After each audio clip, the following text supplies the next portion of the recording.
लिखो, आगे लिखो। कहां तक लिख लिया था? संस्कारों के निर्माण की अवस्था। अगला लिखो, खिलौनों की आयु। खिलौनों की आयु, टॉय एज। खेलने की आयु नहीं है ये, ध्यान रखना है, खिलौनों की आयु है ना, टॉय एज है ये, गेम एज नहीं है। 3 से 6 वर्ष। इससे पहले क्या लिखा था? संस्कारों के निर्माण की अवस्था। ये तो 0 से 3 तक थी। अब अब शुरू हो रहा है 3 से 6, उत्तर शेषवावस्था। 3 से 6 खिलौनों की आयु जो है ना, वो ध्यान रखना है 3 वर्ष से 6 वर्ष का बालक खिलौनों के साथ खेलता है। देखो, खिलौनों की आयु अलग है, खेल की आयु अलग है। खेल की आयु बाल्यावस्था होगी, बालक सर्वाधिक खेलना पसंद करेगा बाल्यावस्था में, लेकिन खिलौनों से खेलना पसंद करेगा 3 से 6 वर्ष। यहां पर बालक को खिलौने चाहिए।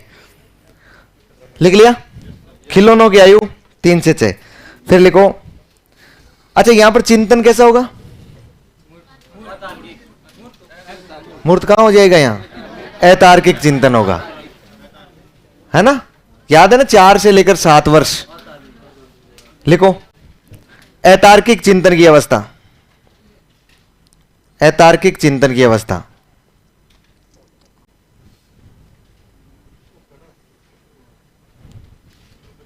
अतार्किक चिंतन की अवस्था।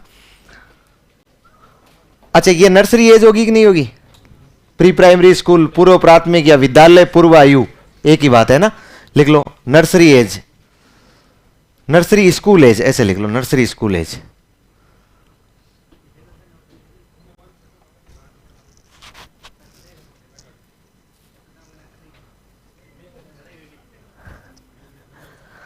एक ये ऐसे भी चला देना, नर्सरी स्कूल एज। लिखो, अरे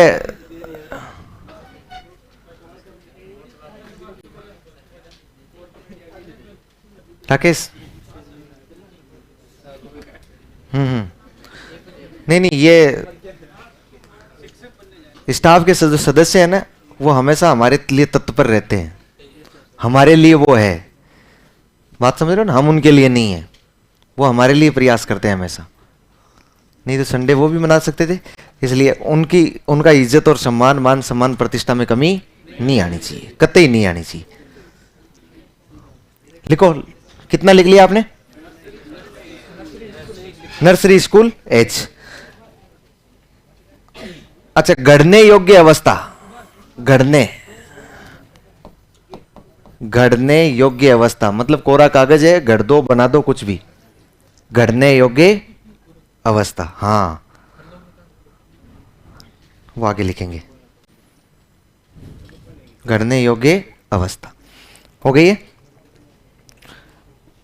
अच्छा, टोली की अवस्था कौन सी है? दल अवस्था। दल अवस्था बाल्यावस्था ना, पूर्व बाल्यावस्था। लेकिन टोली पूर्व अवस्था, क्योंकि हमें सबको पता था कि टोली की आयु कौन सी है, इसलिए पूछा टोली पूर्व अवस्था, तो कौन सी हो जाएगी? उत्तर शेषवावस्था। लिख लो, टोली पूर्व अवस्था। टोली पूर्व अवस्था, प्री गैंग एज,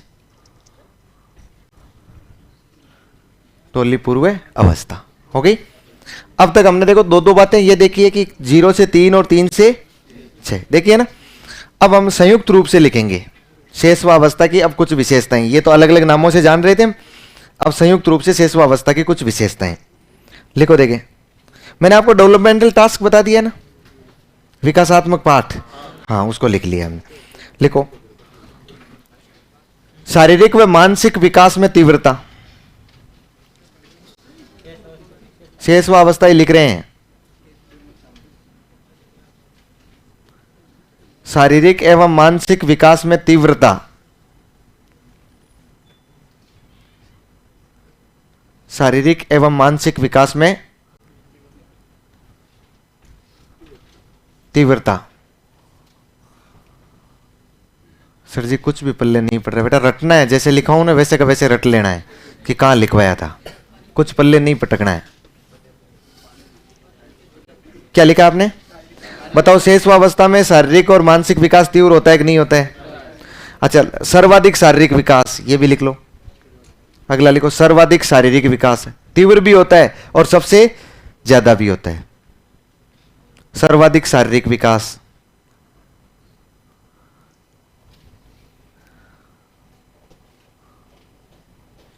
फिर लिखो, दूसरों पर निर्भर, दूसरों पर निर्भर रहने की आयु, दूसरों पर निर्भर रहने की आयु।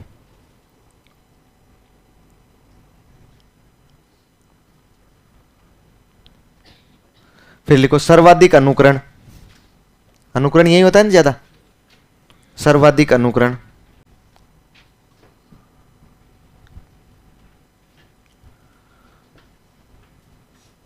दोहराने की प्रवृत्ति, दोहराने की प्रवृत्ति, कुछ भी कहोगे ना उसको बालक वापस दोहराएगा, ये शेषवावस्था की विशेषता है, दोहराने की प्रवृत्ति।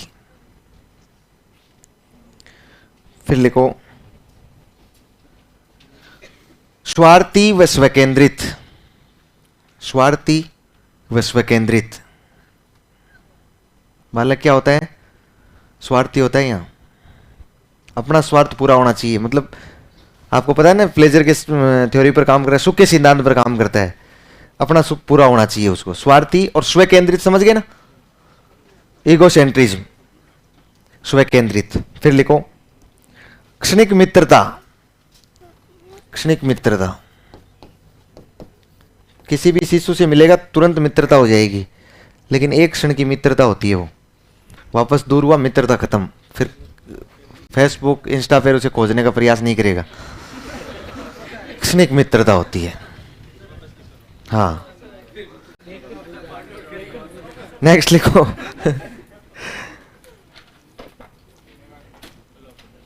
नैतिक व सामाजिक भावना का अभाव, नैतिक व सामाजिक भावना का अभाव, नैतिक व सामाजिक भावना का अभाव। नैतिकता और सामाजिकता होती है क्या उसमें? नहीं होती है ना। लेकिन प्रारंभ भी कहां होता है? 4 वर्ष से होता है, तो शेषवावस्था से होगा। तो सेम लाइन लिख लो, नैतिक व सामाजिक विकास का, विकास की शुरुआत, नैतिक व सामाजिक विकास की शुरुआत। हम सर्वाधिक तो लिखेंगे बाल्यावस्था में, यहां क्या करेंगे? शुरुआत।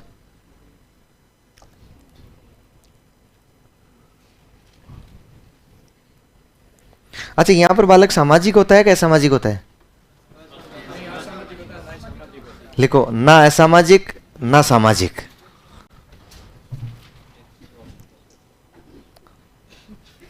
है?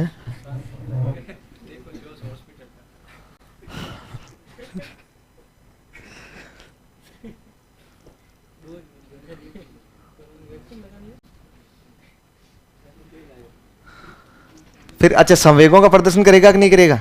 लिख लो, संवेगों का सर्वाधिक प्रदर्शन, संवेगों का सर्वाधिक प्रदर्शन।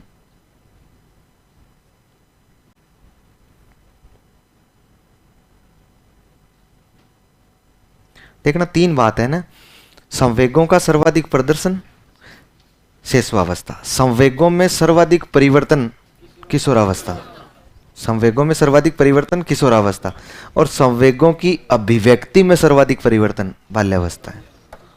तीनों में समझाऊंगा ना अलग अलग, जब हम बाल्यावस्था पढ़ रहे होंगे। नेक्स्ट लिखो, मूल प्रवृत्त्यात्मक व्यवहार, मूल प्रवृत्त्यात्मक व्यवहार, मूल प्रवृत्त्यात्मक, दिखावटीपन और बनावटीपन नहीं जानेगा यहां। मूल प्रवृत्त्यात्मक व्यवहार मतलब जैसी मूल प्रवृत्तियां हैं वैसा ही व्यवहार। अच्छा, अब है ना, शेषवावस्था की कुछ 2-4 बातें जो अलग अलग लोगों ने बताई है, अलग अलग मनोवैज्ञानिकों ने बताई है ना, कुछ कथन इससे संबंधित, कुछ कथन लिखो। जीवन के पहले 4-5 वर्षों में, पहली परिभाषा लिखो, कथन लिखो, जीवन के पहले 4-5 वर्षों में, जीवन के पहले 4-5 वर्षों में बालक भावी जीवन की नींव रख लेता है। जीवन के पहले 4-5 वर्षों में बालक भावी जीवन की नींव रख लेता है।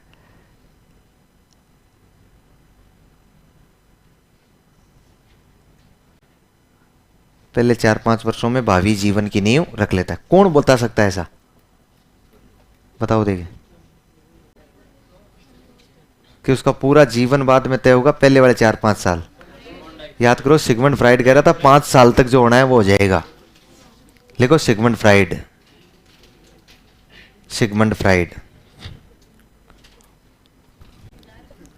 है। नेक्स्ट लिखो,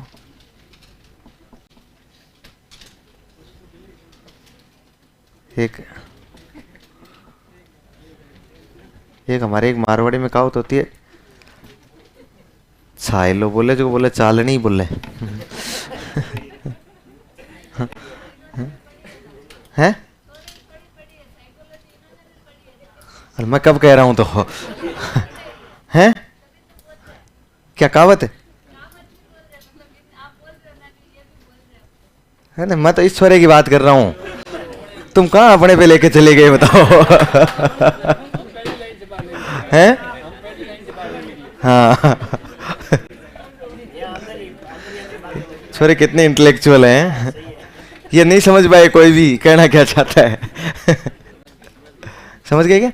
हाँ, तू तो पहले समझता है, ये ज्यादा समझना नुकसान पैदा कर देगा कभी। हैं? अभी तक तो वाई क्या है कह रहा है, अभी तक तो कोई नुकसान नहीं हुआ, अभी तक तो वाई क्या है। हाँ, आगे की देखेंगे तो फिर क्या। हाँ,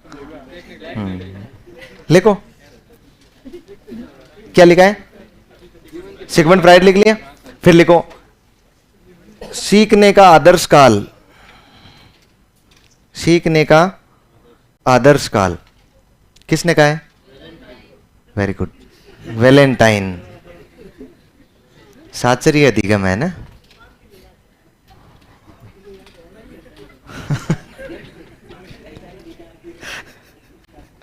सीखने का आदर्श काल। फिर लिखो शेषवा अवस्था में, अगला लिखो शेषवा अवस्था में सीखने की सीमा, मतलब लिमिट, बॉर्डर। शेषवा अवस्था में सीखने की सीमा और तीव्रता विकास की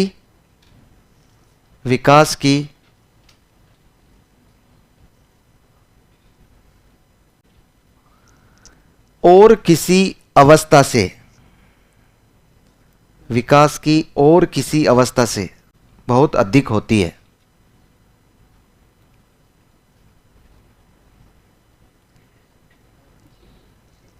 और किसी अवस्था से बहुत अधिक होती है। किसने कहा है? वाटसन ने। वाटसन, शेन वॉटसन नहीं, जेबी वॉटसन, जेबी वॉटसन। और लिखो व्यक्ति का जितना भी मानसिक विकास होता है, अगला लिखो व्यक्ति का जितना भी मानसिक विकास होता है उसका आधा, व्यक्ति का जितना भी मानसिक विकास होता है उसका आधा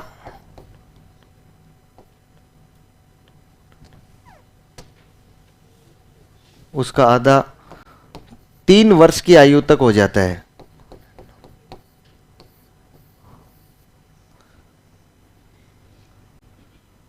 उसका आधा 3 वर्ष की आयु तक हो जाता है। किसने कहा है? गुड एनफ ने। Good enough. अच्छा, ये किसने कहा कि बालक का मस्तिष्क कोरी स्लेट के समान होता है और जिसे क्या कहते हैं? टेबुला रासा। लिखो बालक का मस्तिष्क, बालक यानी शिशु है ये, छोटा सा जब पैदा हुआ है, बालक का मस्तिष्क कोरी स्लेट के समान होता है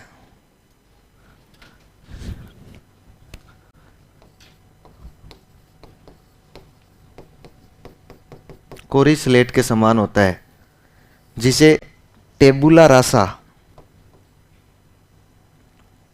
जिसे टेबुला रासा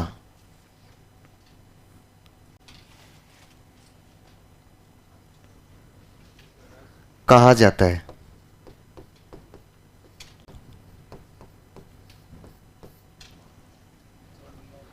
कौन है? John Locke. हो गया। अब लिखो बाल्यावस्था। बाल्यावस्था, बाल्यावस्था में लिखो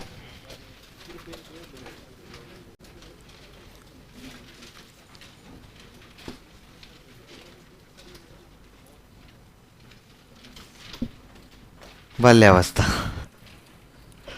इसमें लिखो, लिख लिया बाल्यावस्था कहां से कहां तक होती है?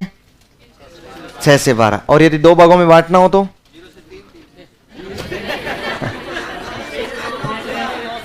6 से 9, 9 से 12।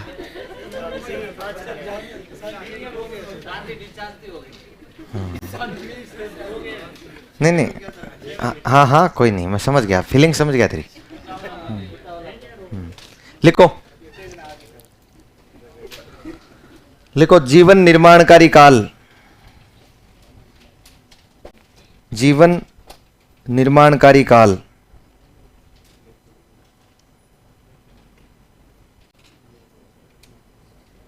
जीवन निर्माणकारी काल। दूसरा लिखो जीवन का अनोखा काल।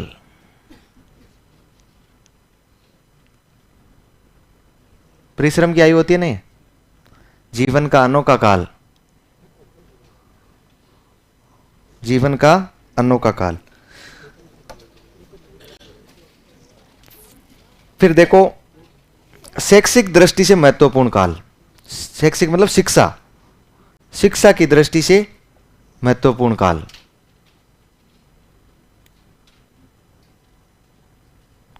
शिक्षा की दृष्टि से महत्वपूर्ण काल। जीवन का अनोखा काल। अनोखा, अद्भुत। हाँ हाँ हाँ, कुछ रिश्ते अनोखे होते हैं ना, अनोखा काल। हो गया। फिर लिखो, अच्छा मुझे एक बात बताओ, ये गेम एज है कि नहीं है? गेम एज है ना, गेम खेल की आयु, जिसे हम लोग बोलते हैं गेम। अच्छा केवल गेम ही नहीं है, गैंग एज भी है। केवल गेम नहीं है, क्या है? गैंग। ऐसे ही लिखेंगे ना, गैंग हैं? ये हटा दूं?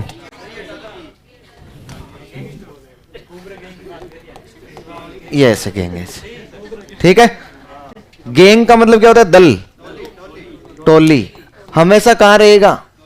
दल बनाकर, टोली बनाकर रहेगा, चारों ओर घरों में खाक छानता रहेगा। लेकिन बालक, इस अवस्था के बालक होते हैं ना, वो आसपास के बालक एक साथ दल में ही रहते हैं, खेलते हैं।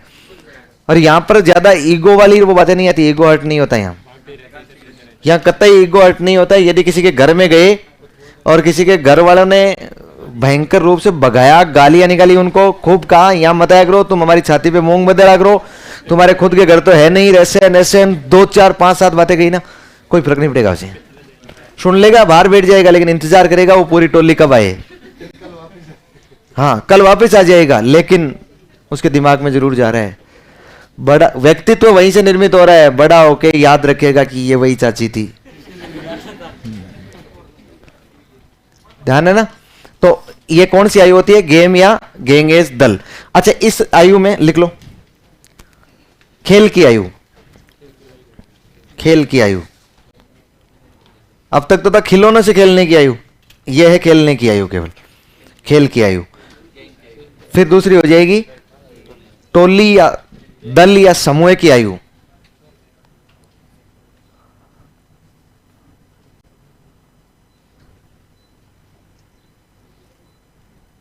टोली, दल या समूह की आयु मतलब गैंग एज। फिर एक और लिख लो निरुद्देश्य भ्रमण की आयु। निरुद्देश्य भ्रमण, निरुद्देश्य मतलब जिसका कोई उद्देश्य नहीं हो, निरुद्देश्य भ्रमण की आयु। हुन्ना ही रोता फिरा है ना। कोई यहाँ पर उद्देश्य नहीं होता है। अच्छा, एक बहुत बड़ी अवस्था यहाँ पर विशेषता पाई जाती है, संचय की अवस्था या संचयी प्रवृत्ति। ऐसे लिखो, संचयी प्रवृत्ति। संचयी मतलब संग्रह करने की। संचयी प्रवृत्ति किसका संचय करते हैं? काम की, बिना काम की, कुछ भी है। यदि आपने किसी बालक के, बाल्यावस्था के बालक के कमरे में आपने प्रवेश किया हो, नहीं किया है क्योंकि अपने एक शहरों का कल्चर है, अपने पास कमरा होता ही नहीं है अलग से, और अपने बालकों को यदि अलग कमरे में रख दे तो वो बालक कमरे का मुंह दूसरी तरफ कर दे, इसलिए अपने बालकों का ध्यान भी रखना पड़ता है। मान लो उसकी अलमारी है, मान लिया उसका बैग ही है, अलमारी नहीं तो उसका बिस्तर ही है। उन बिस्तरों के नीचे बैग में आप कभी चेक करना, उसमें आवश्यक अनावश्यक इतनी चीजें मिलेगी आपको। आप पूछोगे तो क्या कर रहा है इसका, वो कहेगा पता ही नहीं, उसको खुद को ही पता नहीं है क्या कर रहा है, लेकिन पता ही नहीं। इतनी सारी चीजें, आलतू फालतू की चीजें होगी ना, वो उसके पास में मिल जाएगी। और कुछ बालक जो खुराबाती माइंडेड मशीनी प्रकार के होते हैं, उनके पास ये मशीनों के पुर्जे मिल जाएंगे। घड़ी जितनी भी है, टूटी फूटी जो भी है, वो सारे एक जगह मिल जाएंगे। सेलन पुराने नए जो भी है, वो सारा आइटम एक जगह मिल जाएगा। ये संचय की प्रवृत्ति विशेष होती है इनमें। तो निरुद्देश्य भ्रमण की प्रवृत्ति, संचय या संग्रह की प्रवृत्ति। फिर लिखो, समलैंगिक आकर्षण। समलैंगिक आकर्षण, क्योंकि काम प्रवृत्ति का यहां पर क्या हो जाता है, उसमें इधर से मतलब मार्गांतिकरण हो जाता है, इसलिए वो क्या होता है, समलैंगिक आकर्षण पाया जाता है। अच्छा, बहिर्मुखता का विकास लिखो, बहिर्मुखी प्रवृत्ति का विकास, ऐसे लिख लो। यहां पर बालक में कौन सी प्रवृत्ति आती है? बहिर्मुखी, बहिर्मुखता का विकास। रचनात्मक प्रवृत्ति का विकास। रचनात्मक मतलब क्रिएटिविटी, सृजनात्मकता सर्वाधिक यही होती है। रचनात्मक प्रवृत्ति का विकास, सृजनात्मक। उल्टे सीधे काम जितने किए जाएंगे ना, नई कुआज जो सीखी जाएगी ना, वो यही सीखी जाएगी। अच्छा, फिर लिखो, यथार्थवादी दृष्टिकोण, रियलिस्टिक, यथार्थवादी दृष्टिकोण।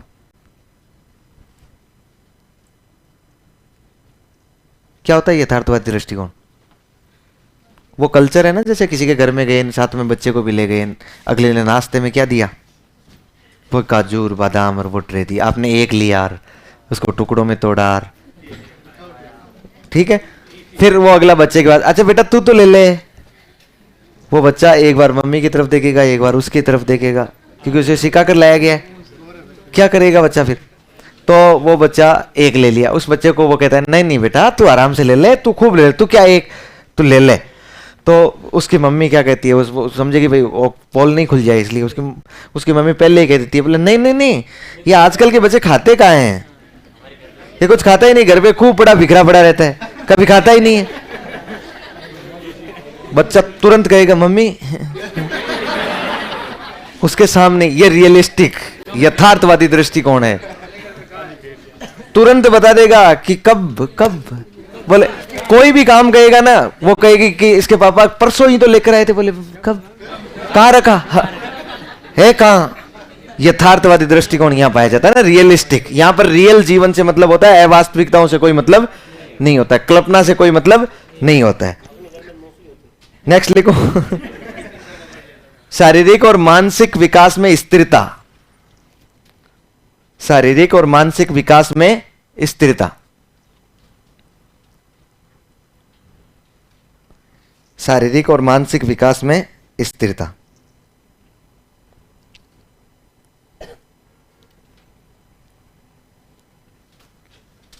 चोरी करना व झूठ बोलने की प्रवृत्ति। चोरी करना व झूठ बोलने की प्रवृत्ति यही विकसित होती है भाई। चोरी करना व झूठ बोलने की प्रवृत्ति।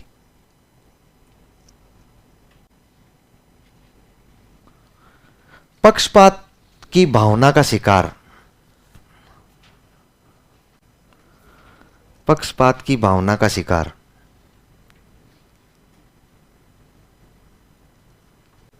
पक्षपात की भावना का शिकार। घर में कई बार पक्षपात करते हैं ना बच्चों के साथ, उस पक्षपात की भावना का शिकार यही होता है। स्कूल में करते हैं ना बच्चों के साथ शिक्षक, यहीं पर सर्वाधिक पक्षपात की भावना उसमें विकसित होती है, यहीं पर सर्वाधिक उसमें कंपटीशन की भावना विकसित होती है। देखो, प्रतिस्पर्धा की भावना का विकास, प्रतिस्पर्धा की भावना का विकास।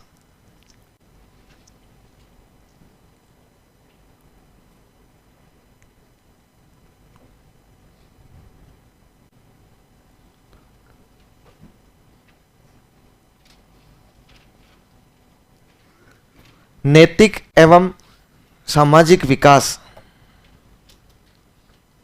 नैतिक एवं सामाजिक विकास में तीव्रता, तीव्रता समझ रहे हो? सबसे ज्यादा तीव्रता यहीं पाई जाएगी, नैतिक और सामाजिक विकास में।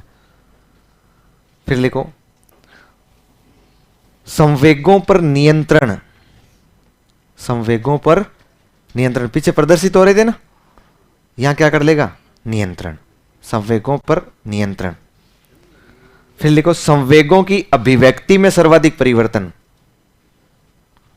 संवेगों की अभिव्यक्ति में सर्वाधिक परिवर्तन, संवेगों की अभिव्यक्ति में सर्वाधिक परिवर्तन, अभिव्यक्ति में सर्वाधिक परिवर्तन। मतलब जब तक ये ऊपर वाली बात है ना, संवेगों पर नियंत्रण नहीं किया जा सकता, तब तक संवेगों की अभिव्यक्ति में परिवर्तन भी नहीं किया जा सकता। संवेगों की अभिव्यक्ति में परिवर्तन तभी होगा जब संवेगों पर क्या होगा? नियंत्रण। देखो, छोटा बालक होगा ना, उसका संवेगों पर नियंत्रण नहीं होता है, वो तुरंत प्रदर्शित करेगा। फिर अच्छा, संवेगों में परिवर्तन मतलब संवेग पहले तीव्र थे, अब धीमे हो गए, संवेग पहले बहुत कम थे, अब संवेग बहुत ज्यादा हो गए। ये परिवर्तन जो आएगा ना, ये तो किशोरावस्था में आएगा। भाई कोई जैसे मान लीजिए ईर्ष्या नामक संवेग है तो बहुत ज्यादा मात्रा में बढ़ जाएगा, भय नामक संवेग है तो वो बहुत कम हो जाएगा। ये संवेगों में परिवर्तन है। भाई पहले मान लीजिए भय ज्यादा था, अब भय कम हो गया है, ये संवेग की तीव्रता में परिवर्तन आया है। लेकिन संवेगों की अभिव्यक्ति में परिवर्तन का मतलब क्या होता है? संवेगों को व्यक्त करने में परिवर्तन। जैसे मैं बताऊं, मान लो आप पढ़ रहे हैं, एग्जाम सर पे बैठे हुए, घर में बाल्यावस्था का बच्चा है, पूर्व बाल्यावस्था की लगभग ये विशेषता होती है। पूर्व बाल्य, कई लोग तो बाल्यावस्था को सामान्यतः 2 वर्ष से ही मान लेते हैं, तो बाल्यावस्था बहुत जल्दी आ जाती है। इस बाल्यावस्था में बालक 6-7 साल का भी होगा ना, तो अब अकेला ही एक, और कोई घर में है ही नहीं, मन ही नहीं लग रहा है उसका, अकेला बालक क्या करेगा? क्योंकि अब उसको समूह चाहिए, गैंग चाहिए उसको। गैंग कोई है नहीं, क्योंकि आज वो सुबह ये कह के स्कूल से रुका है कि आज मेरा सर दर्द हो रहा है, गैंग सारी स्कूल गई हुई है, करेगा क्या? थोड़ी देर अकेला खेलेगा, फिर उसको लगेगा यार गैंग चाहिए। अब गैंग में उसको आप पढ़ते हुए मिलोगे, धीरे से आपके पास कमरे में आएगा, आकर कहेगा मैं चाचा मैं बैठ जाऊं। अब यार इतना क्यूट सा बालक और इतना क्यूट सा कहेगा हमें प्रेम से, कौन कहता है हमें? क्योंकि इस उम्र में कौन कहता है आपको प्रेम से? घर वाले भी ताने मारते हैं बात बात पर। आप कहते हो ना खाना बन गया क्या? हाँ बोले बन गया, तू बस ये इसका ही ध्यान रख, ये खाता रहे तू, फोकट का ये खा तू, जीवन भर हमारा ही खाते रहना तू। वही गलत थोड़ी कह रहा हूं, घर वाले इस बात के ताने मारते। बेरोजगार आदमी को कौन समझे बेचारे को, उसकी फीलिंग को कोई नहीं समझता है। वो बच्चा इतना प्रेम से कहेगा तो हमारा मन होगा कि हाँ बैठ जा। बच्चा कितनी देर बैठा रहेगा? नहीं बैठ सकता है, स्थिरता होती नहीं होगी, और स्थिरता हो गई तो फिर बालक आगे क्या करेगा? यदि इस उम्र में भी वो शांति से बैठ गया तो अब वो बालक थोड़ी देर में आके ना आपके ठीक नजदीक आके कहेगा मैं इस स्टूल पे बैठ जाऊंगी आपके पास। अब चूंकि दूसरी बार हो चुका है मामला, तो आप कहोगे तू बैठ तो जा, लेकिन डिस्टर्ब मत करना मुझे, 5 दिन बाद में एग्जाम है मेरे, यदि अब की बार भी फेल हो गया तो मारा जाऊंगा। हाँ, अब डिस्टर्ब मत करना। वो कहेगा ना चाचा बिल्कुल नहीं करूंगा। वो चुपचाप ऐसे बैठेगा, आपको देखेगा, किताब को देखेगा, आप पढ़ रहे हो उसको देखेगा, फिर इधर उधर नजर, फिर कहेगा ये एक पेन ले लूँ क्या? धीरे से वो आपसे एक पेन लेगा, फिर पेन ले लिया चुपचाप। अब आपने पढ़ते पढ़ते ही मस्त उधर लग रहे थे, इसने इतने समय बताए, इसने इतने समय बताए, आप रटने में लगे, उसे पेन दे दिया, उसने पेन ले लिया, फिर कहेगा चाचा एक पेज और दे दो। अब आपने सब्र का बांध टूट दिया, टूट गया। अब उसको पकड़ के 2 लगाए, कमरे से बाहर, कमरा बंद, वो कमरे के गेट पर बैठा बैठा 15-20 मिनट रोएगा, खूब रोएगा। कौन सुनेगा? क्योंकि सुनने वाला होता तो वो आपके पास क्यों आता? कोई नहीं है सुनने वाला। आप अंदर पढ़ने में लगे हुए, रटने में लगे हो। अब वो बच्चा उसके पास कोई इलाज नहीं है। अब वो बच्चा क्या करेगा? शांत है। चाची होगी तो जाएगा ना।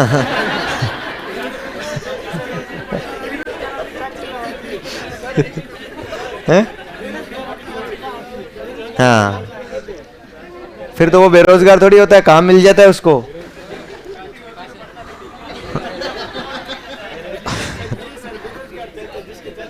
अरे सुने, अब वो बालक क्या करेगा? उस गेट से उस दूसरी वाली खिड़की की ओर जाएगा, जिधर खिड़की है ना विपरीत साइड में, उधर खिड़की में से झांके वो कहेगा वो कह रहा है तुम्हारी औकात है ना तो अब आजा, ये राम है। उसे पता है कि 5 दिन बाद एग्जाम है, चाची का जुगाड़ कर रहा है, नहीं आएगा, नहीं आएगा। 2-4 बार वो आपको डिस्टर्ब करेगा, आप जब आप नहीं सुनेंगे ना उस बात पर, अपने मस्ती में चला जाएगा। 2 घंटे बाद उसके दादाजी वहां से दिखाई देंगे उसको 300 मीटर से कि आ रहे हैं, रोना शुरू। रोना शुरू। और दादाजी आएंगे, कहेंगे बेटा क्या हुआ, कैसे हुआ, ये क्या हुआ? बोले चाचा ने मारा, ये कर दिया, कितना मारा, इतना मारा, मुझे घसीटार, कमरे से बाहर निकाल दिया। और 2 झूठ बोलने की आदत है यहाँ।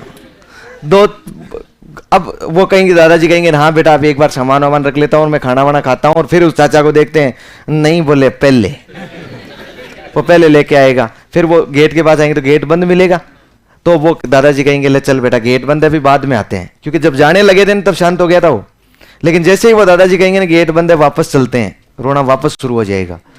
गेट खुलवाएंगे, उसको चाहे झूठा ही सही, उसको पीटने की एक्टिंग करनी पड़ेगी, तब जाके शांत होगा। जब उसको वो एक्टिंग कर रहे होंगे ना, कितना खुश हो रहा होगा वो।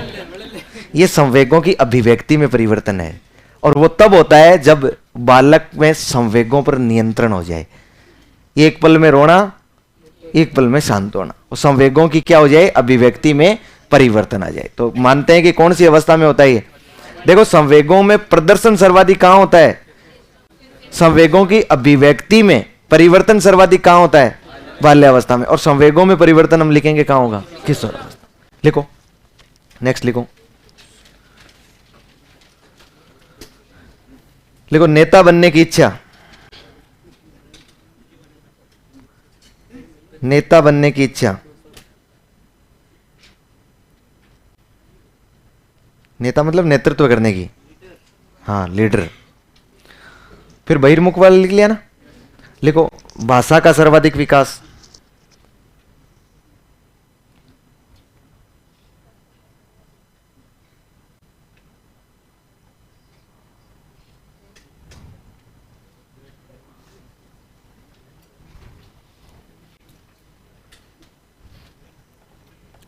लिखो नकारने की प्रवृत्ति। नकारने की प्रवृत्ति ये क्या होती है? इस अवस्था में बालक को, चाहे कोई भी है आप बुलाएं, कोई फर्क नहीं पड़ता उसे, माँ है, एक बाप है, एक दादा है, कितने बड़े हैं छोटे हैं, क्या है, कोई फर्क नहीं पड़ता। एक बार आप उसे कोई भी काम का कहोगे नहीं कर, तो मना करेगा ही करेगा। वो नहीं, एक बार मना करेगा। हम उसे समझते हैं कि यार बच्चा बिगड़ गया है, संस्कार खत्म हो गए। संस्कार खत्म नहीं हुआ, आयु का प्रभाव है उसके। एक बार तो कोई भी काम का कहोगे तो मना करेगा। नकारने की प्रवृत्ति सर्वाधिक कहां पाई जाती है? बाल्यावस्था में। नेक्स्ट लिखो खोखली मित्रता। वहां तीक्ष्णिक मित्रता, यहां कैसी है? खोखली।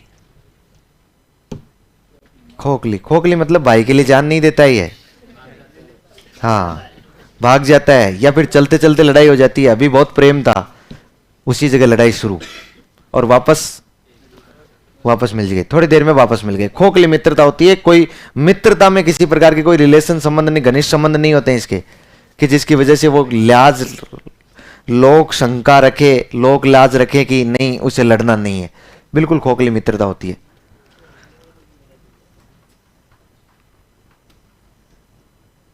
नेक्स्ट लिखो। अच्छा, चिंतन कौन सा होता है?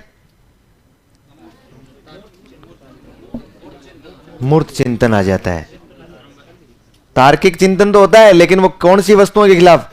केवल मूर्त के खिलाफ। लिख लो, मूर्त चिंतन की अवस्था, मूर्त चिंतन की अवस्था, मूर्त चिंतन की अवस्था। अब कुछ कथन लिखो।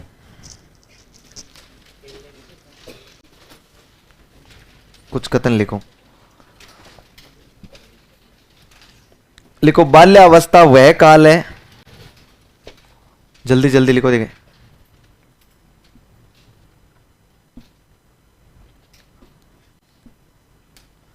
बाल्यावस्था वह काल है जब व्यक्ति के बुनियादी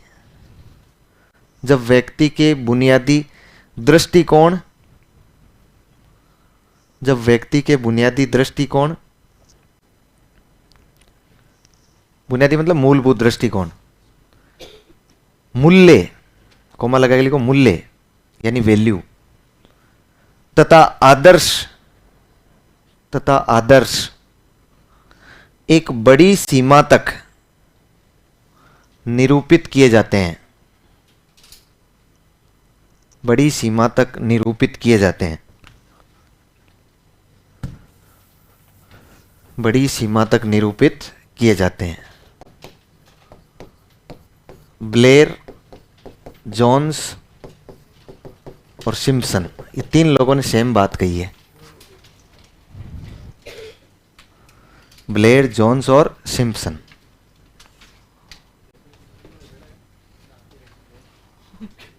ब्लेयर, जोन्स और सिम्पसन।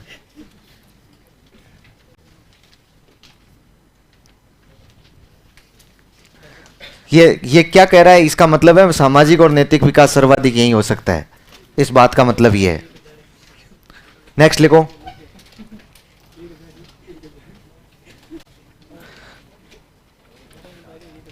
लिखो, शिक्षा की दृष्टि से महत्वपूर्ण काल। नेक्स्ट लिखो, शिक्षा की दृष्टि से महत्वपूर्ण काल।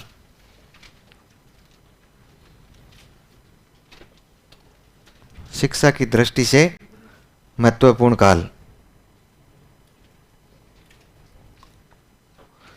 सेम तीनों आदमी ने कहा है, ब्लेयर, जोन्स और सिम्पसन। एक तो कहा सामाजिक, नैतिक और साथ में कहा है शिक्षा। तीन विकास सर्वाधिक यही होते हैं। नेक्स्ट लिखो, बाल्यावस्था मिथ्या, या जिसे बोलते हैं हम लोग छदम। छदम मतलब क्षणिक, कुछ समय के लिए।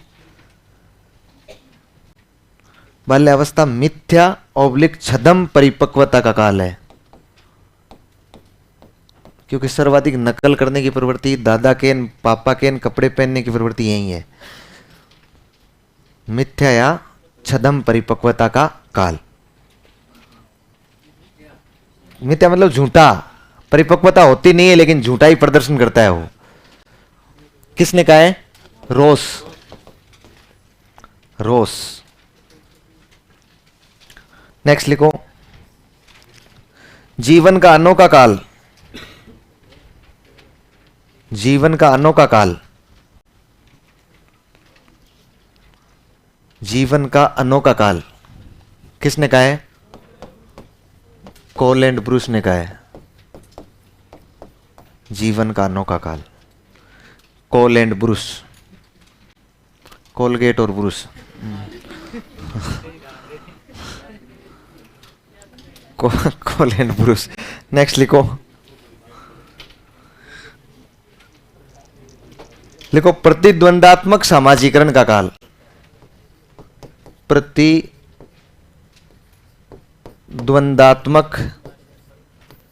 सामाजिकरण का काल। यह कह रहा है सामाजिक विकास तो होता है लेकिन सर्वाधिक संघर्ष यही होता है बालक में। प्रतिद्वंदात्मक सामाजिकरण का काल। प्रतिद्वंदात्मक सामाजिकरण का काल किसने कहा? वह व्यक्ति जिसने प्रोजेक्ट मेथड दिया है, किलपेट्रिक। किलपेट्रिक।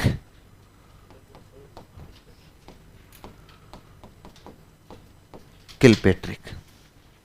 ठीक है, फिर नेक्स्ट लिखो, ऐसा शायद ही, कथन है ना, ऐसा शायद ही कोई खेल हो, ऐसा शायद ही कोई खेल हो जिसे 10 वर्ष का बालक न खेलता हो। ऐसा शायद ही कोई खेल हो जिसे 10 वर्ष का बालक न खेलता हो।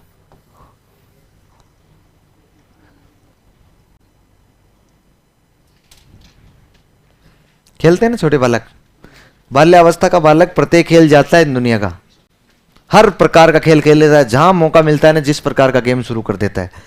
मानसिक से लेकर शारीरिक, सर्वाधिक शारीरिक को मदद प्रोत्साहन देता है, प्राथमिकता देता है, लेकिन नहीं भी है तो मानसिक खेल खेल लेता है। इर्ची मिर्ची, राई का फूल, कलम का छत्ता, पता नहीं वो क्या क्या। हाँ, वो चिड़िया उड़ वाला भी खेल लेता है, कबूतर उड़, चिड़िया उड़, भैंस उड़, भैं उड़। ये किसने कहा है? भैंस उड़ने का नहीं, ये शायद ही ऐसा कोई खेल हो जो 10 वर्ष का बालक न खेलता हो, स्ट्रेंग ने कहा है। अब लिखो किशोरावस्था।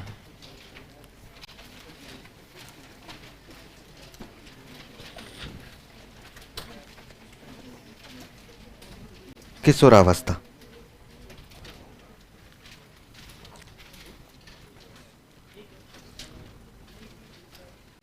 किशोरावस्था लिखो।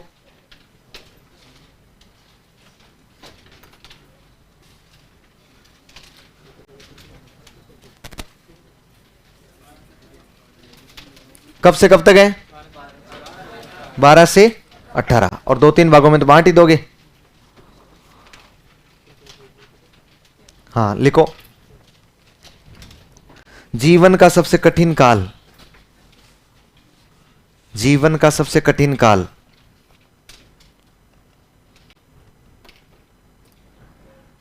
जीवन का सबसे कठिन काल। लिखते जाओ नीचे। आंधी तूफान की अवस्था, आंधी तूफान की अवस्था, आंधी होती है, तूफान आती है, फिर बारिश हो जाती है, फिर आंधी, फिर तूफान, फिर बारिश, आंधी तूफान की अवस्था। फिर लिखो तनाव व संघर्ष की अवस्था, तनाव व संघर्ष की अवस्था। सर क्या मिल गया रे? गहराई में चला गया होगा। देखो हेमंत कहता है बेरोजगारी का काल। लिखवाएंगे। क्या लिखा आपने? तनाव संघर्ष। लिखो उलझनों की एवं झंझावतों की अवस्था, उलझनों एवं झंझावत, झंझावत मतलब झंझेड़ना, पकड़ के झंझेड़ना। पूरा समाज झंझेड़ता ही रहता है, इधर समाज, रिश्तेदार, उलझनों एवं झंझावतों की अवस्था। लिखो संघर्षों, सॉरी, समस्याओं की आयु, समस्याओं की आयु इस जीवन में होती है सबसे ज्यादा समस्याएं।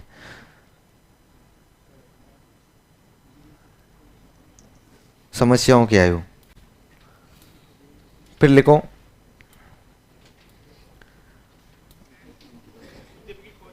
किसकी?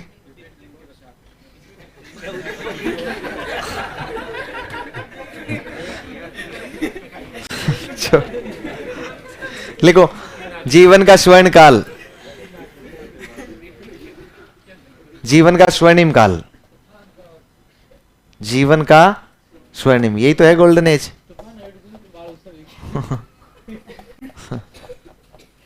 जीवन का स्वर्णिम काल।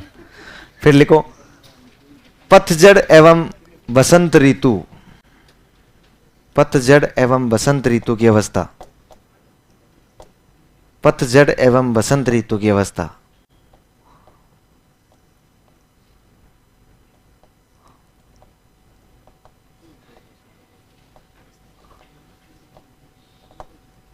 पतझड़ एवं बसंत ऋतु, समझ गए ना? सामने से मैसेज आता है आई हेट यू, पतझड़। वापस कहीं से मैसेज आता है आई लाइक यू, वापस कौन सा? बसंत ऋतु। जीवन में पतझड़ और बसंत सर्वाधिक यही आता है, क्योंकि सबसे ज्यादा नासमझ यही होता है। लिखो, सर्वाधिक संवेगात्मक परिवर्तन, सर्वाधिक संवेगात्मक परिवर्तन,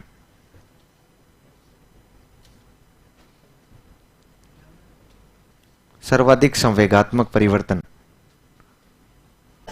फिर लिख लो सर्वाधिक शारीरिक परिवर्तन,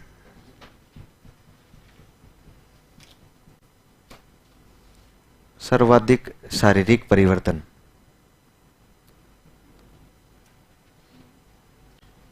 लिखो सर्वाधिक बुद्धि का क्षितिजीय विकास। पहले तो क्या हो रहा था? हाँ, वर्टिकल आईक्यू तो बढ़ रही थी विशेषवावस्था में, लेकिन क्षितिजीय विकास कहां होगा? किशोरावस्था में। क्या लिखा है? सर्वाधिक बुद्धि का क्षितिजीय विकास। फिर लिखो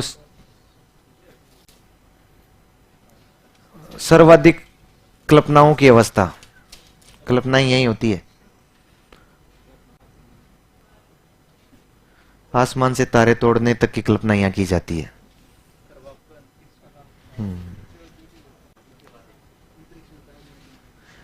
अच्छा, मुझे ये बताओ, यहां वास्तविकता से कोई लेना देना होता है क्या आदमी का? नहीं। ये सपनों के राजकुमार और सपनों में परियां यही आती है। लिखो अवास्तविकता की अवस्था, अवास्तविकताओं की अवस्था।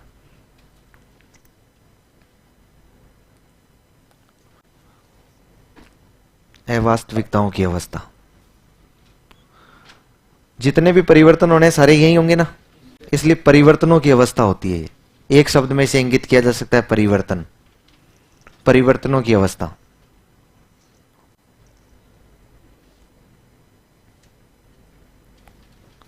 अस्पष्ट वैयक्तिक स्थिति की अवस्था।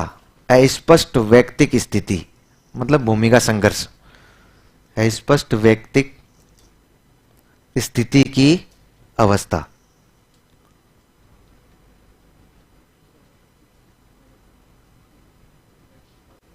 अस्पष्ट वैयक्तिक स्थिति मतलब उसे पता नहीं चल पाता ना कि मैं छोटा हूं बड़ा हो गया। एक पल में तो उसे कहते हैं कि तेरी जिम्मेदारी है, दूसरे पल में कहते हैं तो अभी छोटा है, तो वो अपनी भूमिका को तय नहीं कर पाता है। नेक्स्ट लिखो भूमिका संघर्ष की अवस्था। भूमिका संघर्ष की अवस्था। भूमिका संघर्ष, भूमिका मतलब रोल, पिछली गली वाली नहीं। हाँ, भूमिका संघर्ष की अवस्था।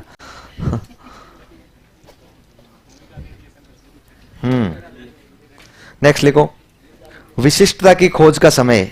विशिष्टता या नई चीजें खोजता है, विशिष्टता की खोज का समय।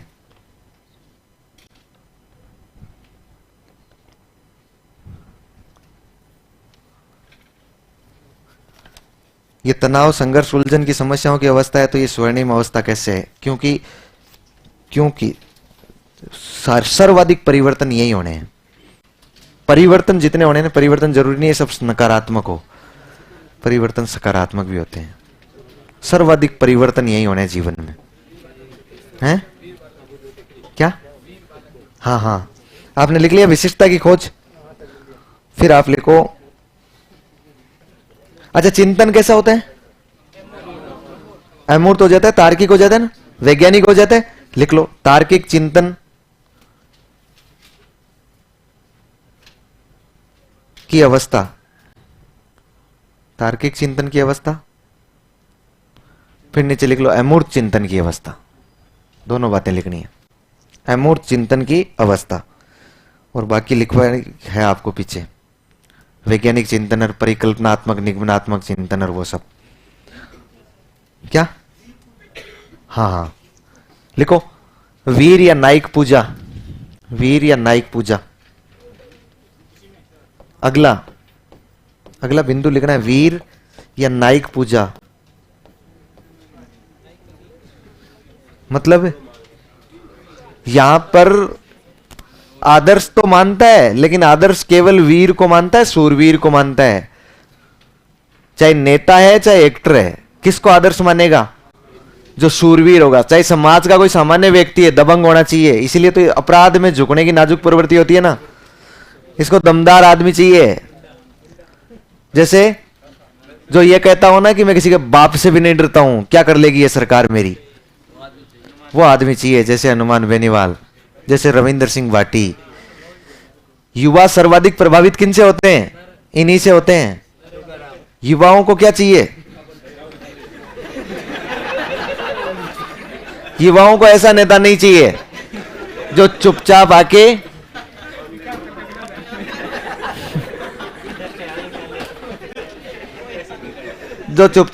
बैठ जाए और कहे कि भारत की आर्थिक स्थिति गिर रही है, बहुत चिंता का विषय है, हम सरकार का विरोध करेंगे और हाँ, लोकतंत्र खतरे में है, डिक्टेटरशिप ज़्यादा चल रही है, तो हमें लगता है कि अब देश की स्थिति एक बार गर्त में चली जाएगी। ऐसे नेता नहीं चाहिए।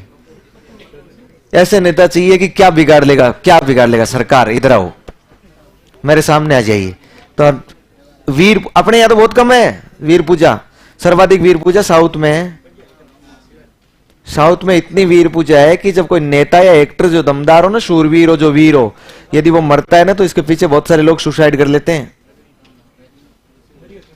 उसके पीछे सुसाइड करते हैं।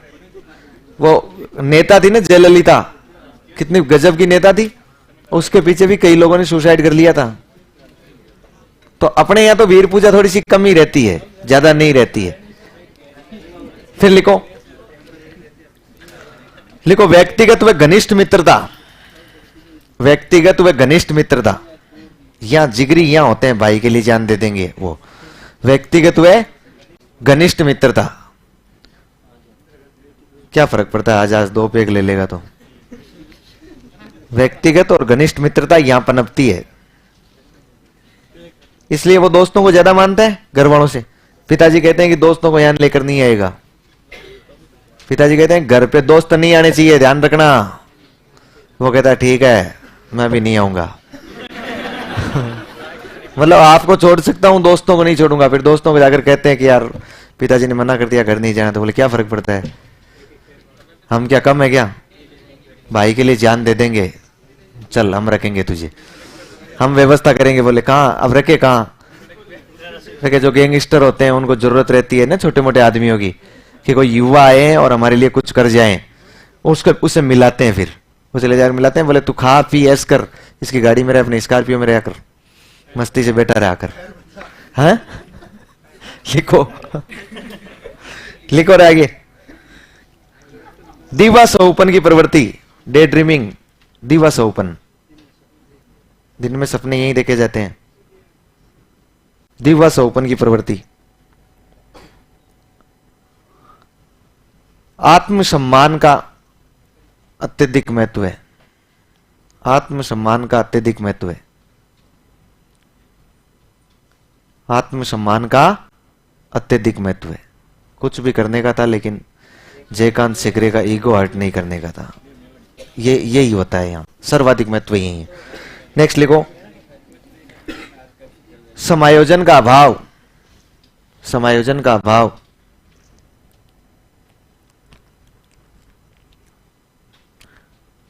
अपराध प्रवृत्ति का विकास,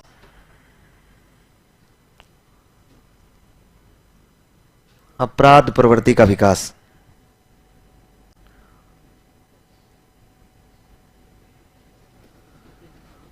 विषम लैंगिक आकर्षण,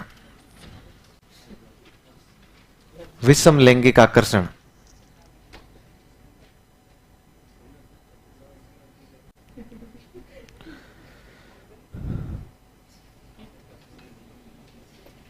फिर लिखो, ईश्वर तथा धर्म में विश्वास या अविश्वास, ईश्वर तथा धर्म में विश्वास या अविश्वास, ईश्वर तथा धर्म में विश्वास या अविश्वास।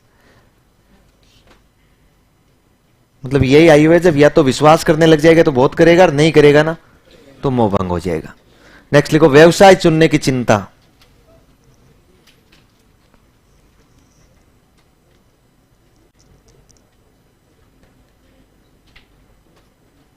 व्यवसाय चुनने की चिंता। नेक्स्ट लिखो जीवन साथी चुनने की चिंता। जीवन साथी चुनने की चिंता, ये पाश्चात्य संस्कृति का प्रभाव है? नहीं, अपने यहां तो लिखना पड़े जीवन साथी आने की चिंता। ये तो वहां से बनी है ना मनोविज्ञान, इसलिए वहां पर क्या चुना जाता है, यहाँ तो इंतजार किया जाता है। जैसे पपैया करता है ना कि एक पानी की बूंद गिर जाए ना।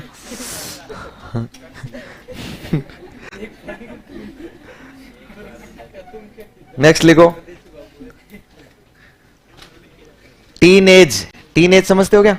13 to 19 टीन एज बोलते हैं इसे। 13 to 19, 13, 14, 15, 16, इसलिए टीन एज हो गई। टीन नाम नहीं सुना कभी? बहुत सारे लोगों से भाषण वाषण में सुनते हैं ना, बोले ये टीनेजर्स जो होते हैं ना, टीनेजर्स का मतलब जिनकी एज को क्या हो 13 से 19, मतलब किशोरावस्था हो। फिर लिखो सौंदर्य का उपासक। सौंदर्य का उपासक,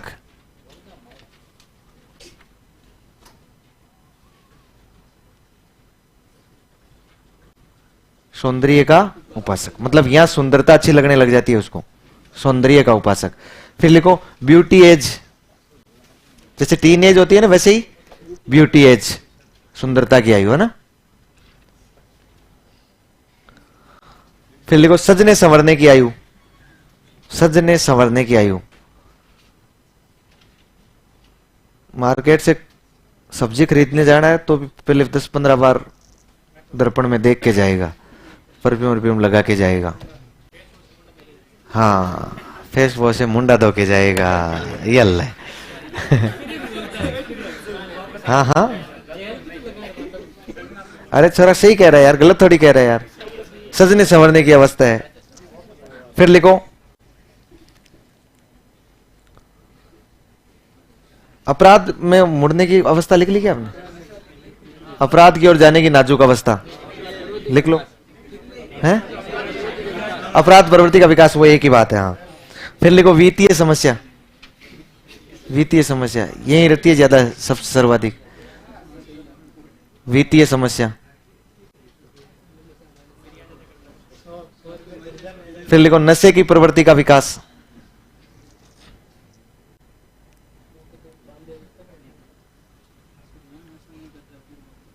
हाँ, जो किशोरावस्था यदि छांट देता ना, किशोरावस्था में नशा नहीं करता है, फिर कहीं नहीं करता है।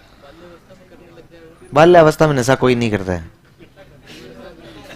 अरे वो अलग कहानी है यार, वो तो कोई बिल्कुल जिस पर ध्यान ही नहीं दिया गया, वो बच्चे पर बहुत ज्यादा पिछड़ गया हो परिवार से, तब वो अलग कहानी।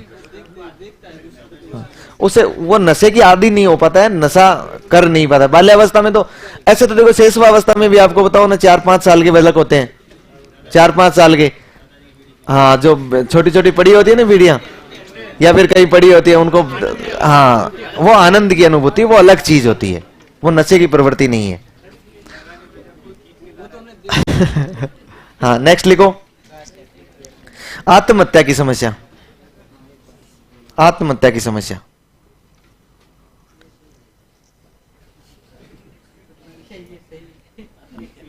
आत्महत्या की समस्या। अब लिखो कुछ कथन।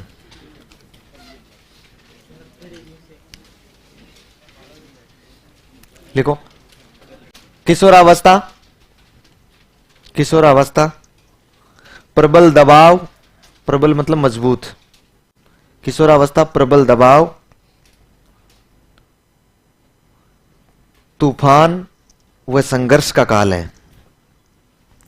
प्रबल दबाव, तूफान व संघर्ष का काल है। किसने कहा है? वेरी गुड, स्टैनली हॉल ने। अच्छा, इसे किशोर मनोविज्ञान का जनक कहते हैं तो नहीं लिखना है, लिखा हुआ है। इसने किताब लिखी थी जिसमें किशोरावस्था का अध्ययन प्रस्तुत किया, एडोलसेंस।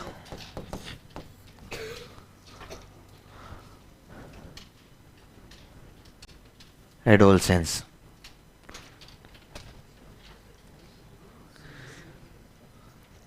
नेक्स्ट लिखो स्टैनली हॉल ने कहा है ना, नेक्स्ट लिखो, किशोरावस्था में जो भी परिवर्तन होते हैं, जो भी कौन से, शारीरिक, संवेगात्मक, किशोरावस्था में जो भी परिवर्तन होते हैं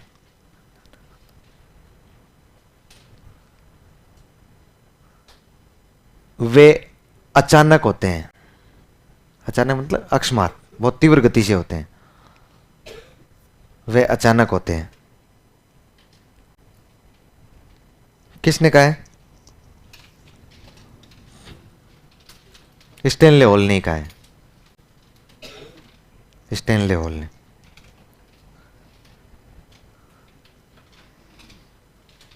अच्छा, आपने कहीं पीछे व्यक्तिगत एवं घनिष्ठ मित्रता लिखी है क्या? मिल जाएगी क्या वापस? वो बात वैलेंटाइन ने कही है, तो उसके कोष्टक में लिख के आ जाओ वैलेंटाइन कि घनिष्ठ और व्यक्तिगत मित्रता कहां पाई जाती है? किशोरावस्था में। हाँ, नहीं मिली क्या? व्यक्तिगत व घनिष्ठ मित्रता, कोष्टक में लिखना है वैलेंटाइन। फिर अपराध की ओर घूमने की नाजुक प्रवृत्ति लिखा है कहीं? अपराध प्रवृत्ति का विकास, कोष्टक में लिख वैलेंटाइन लिख के आओ।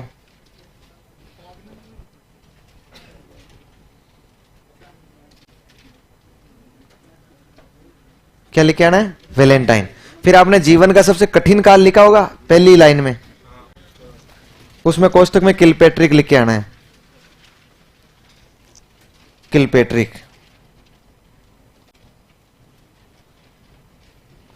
अब वापस कथनों पर आओ।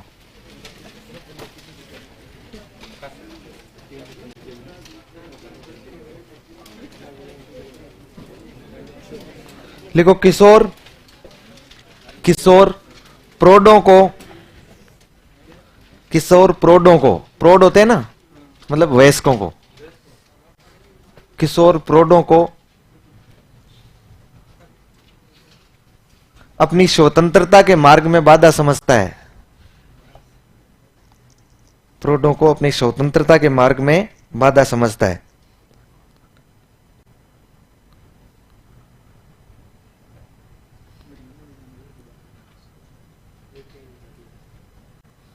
बाधा समझता है, कोलसनिक ने कहा है, कोलसनिक, कोलसनिक, कोलसनिक। अब एक अलग से हेडिंग लगाओ, किशोरावस्था में भोजन संबंधी विकार, किशोरावस्था में भोजन संबंधी विकार।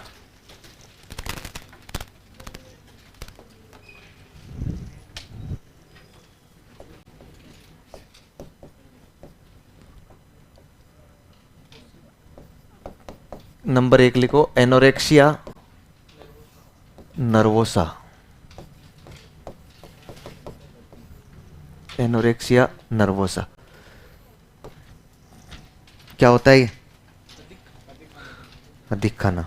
देखो मैं बताऊं, सुनो पहले, एनोरेक्सिया नर्वोसा क्या होता है। इसमें जो किशोर होता है ना, उस किशोर को का वजन सामान्य, उसके एवरेज आयु के बालक से कम होता है, मतलब सामान्य से कम होता है। उसके हाइट के अकॉर्डिंग जितना वेट होना चाहिए उसे क्या होता है? कम होता है। उसका वजन पहले से कम होता है, लेकिन फिर भी उसको ये भ्रम हो जाता है कि मेरा कहीं वजन बढ़ गया तो मैं बहुत भद्दा लगूंगा। सामान्यतः ये जो मैं रोग बताऊंगा ना, ये लड़कियों में अधिक पाए जाते हैं, ऐसा नहीं लड़कों में नहीं होते हैं, लड़कियों में अधिक पाए जाते हैं। तो इस आयु की लड़की या लड़के को ये लगने लग जाता है कि मेरा वजन ज्यादा हो गया तो मैं भद्दा लगने लग जाऊंगा, इसलिए वो खाना कम कर देता है, डाइटिंग शुरू कर देता है, 2 रोटी की जगह 1 रोटी शुरू कर देता है। पहले फलके खाता था, फलकी खाने लग जाता है। समझ पा रहे हो ना? और बहुत कम खाने लग जाता है। घर वाले सब जो भी मिलते हैं ना, उसको ये कहते हैं कि यार आजकल क्या हो गया तेरे, थक क्यों रहा है? और उसको दिमाग में ये चलता रहता है, इसलिए जो उसके क्लोज होते हैं उनसे वो पूछता है या पूछती है कि मैं भद्दी तो नहीं लग रही हूं, मैं भद्दा तो नहीं लग रहा हूं, मैं ज्यादा मोटा तो नहीं हो गया हूं ना, मेरा वजन बढ़ रहा है, मुझे ऐसा लगता है। और न केवल खाना कम करता है बल्कि फिर काम की मात्रा भी कम कर देता है। उसको लगता है कि काम ज्यादा करने से, कसरत ज्यादा करने से भूख ज्यादा लगेगी, भूख ज्यादा लगेगी तो रोटी ज्यादा खानी पड़ेगी, तो फिर मैं मोटा हो जाऊंगा। इसलिए वो काम की मात्रा में भी कटौती हो जाती है और खाने की मात्रा में भी कटौती हो जाती है। लिखो,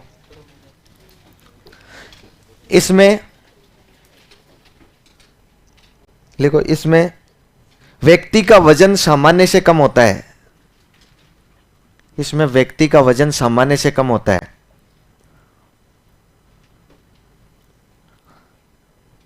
इसके बावजूद भी व्यक्ति का वजन सामान्य से कम होता है, इसके बावजूद भी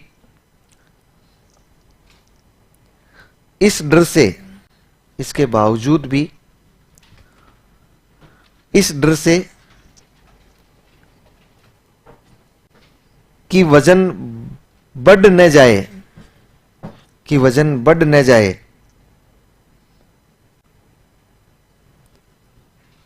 भूखा रहने लगता है। वजन बढ़ न जाए, कोमा लगा के लिखो, भूखा रहने लगता है। तथा काम की मात्रा में भी कटौती कर देता है, तथा काम की मात्रा में भी कटौती कर देता है।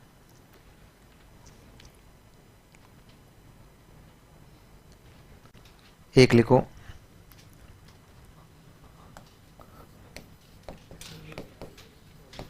Bulimia nervosa, bulimia nervosa.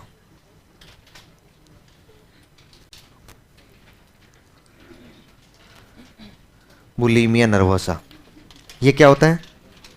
इसमें क्या करता है कि एक बालक या किशोर जो होता है ना, वो ज्यादा खा लेता है, रहा नहीं जाता है उसे, खाने पर बैठता है ना, फिर वो सोचता तो खूब है कम खाऊं, लेकिन नहीं रहा जाता है, ज्यादा खा लेता है, ओवर ईटिंग कर लेता है। ओवर ईटिंग करने के बाद में उसके दिमाग में आता है कि यार वजन बढ़ जाएगा, इसलिए वो वापस उल्टियां करता है, वो गले में अंगुलियां डालकर वापस उल्टियां करता है, या फिर अनावश्यक दवाइयों का सेवन करता है ताकि उसका पाचन जल्दी हो जाए, या फिर वो वापस उसे उल्टियां हो जाए। इस वजह से ये रोग पाया जाता है। लिखो, इस रोग में, इस रोग में व्यक्ति अधिक खा लेता है, अधिक खा लेता है, फिर इस डर से, अधिक खा लेता है, फिर इस डर से कि वजन बढ़ न जाए, कि वजन बढ़ न जाए,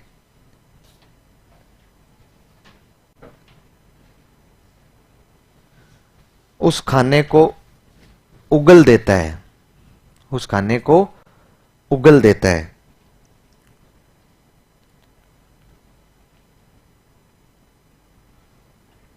खाने को उगल देता है तथा अनावश्यक दवाइयों का सेवन भी करता है, तथा अनावश्यक दवाइयों का सेवन भी करता है।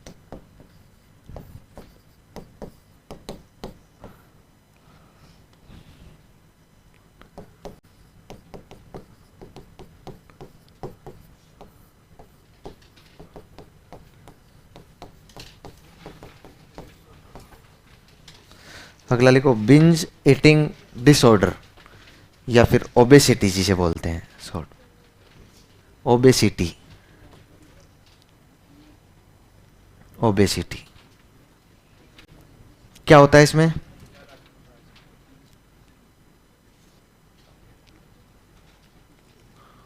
बिंज ईटिंग डिसऑर्डर या ओबेसिटी लिख लिया? डिसऑर्डर ही तो लिखा होगा मैंने, डिसऑर्डर है ना। इसमें क्या होता है कि व्यक्ति जो होता है ना, उस व्यक्ति को अपने खाने पर नियंत्रण ही नहीं होता है कतई, ना खाने पर नियंत्रण, ना वजन पर नियंत्रण। खाते जाता है, वजन बढ़ता जाता है, खाते जाता है, वजन बढ़ता जाता है, खाते जाता है, वजन बढ़ता जाता है, तब तक खाते जाता है जब तक कि उसे कोई रोग उत्पन्न नहीं हो जाए। ऐसे रोग व्यक्ति होते हैं ना मार्केट में, यूं घूमते हैं, यूं यूं नहीं होते हैं क्या? उनको पता नहीं, समझ में नहीं आता है क्या? उनमें समझ में आता है उनको सब कुछ, लेकिन उनमें ये रोग होता है। वो चाहे कितना ही हो जाए, कुछ भी हो जाए, वो तब तक खाते जाते हैं जब तक कि कोई रोग उत्पन्न नहीं हो जाए। लिखो, इस रोग से पीड़ित व्यक्ति, इस रोग से पीड़ित व्यक्ति तब तक खाते जाता है,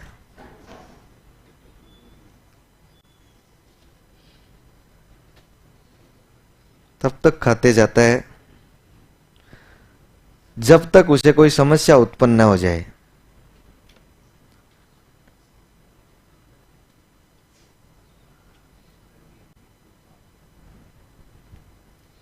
कोई समस्या उत्पन्न न हो जाए।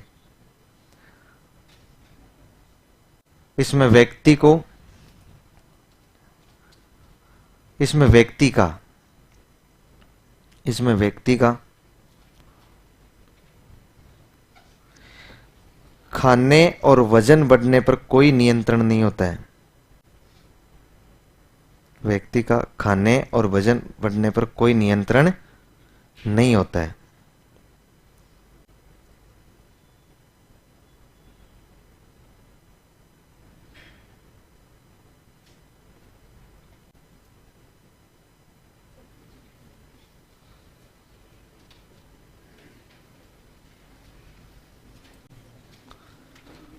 कोई नियंत्रण नहीं होता है। नीचे नोट लगा के एक लाइन लिखो।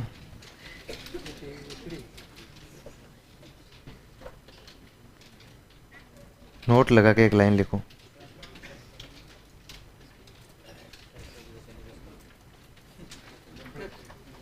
लिखो,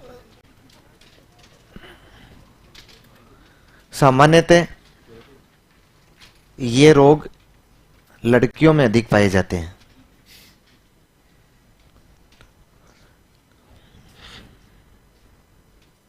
सामान्यतः ये रोग लड़कियों में अधिक पाए जाते हैं।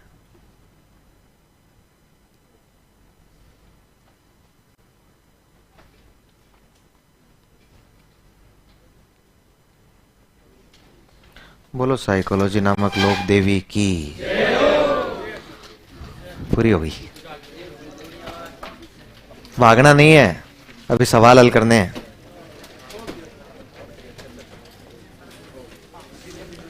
देखो, आप वो, आपके पास सीट है ना, सीट निकाल लेना। जो सवाल इजी है ना उन पर तो डिस्कस करना ही नहीं है। सीधे सीधे पड़े ना उन पर बिल्कुल डिस्कस नहीं करना है, ताकि टाइम ज्यादा वेस्ट नहीं हो।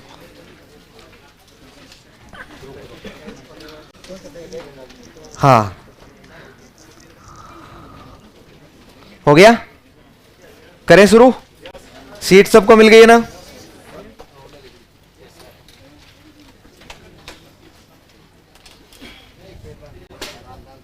चले आगे।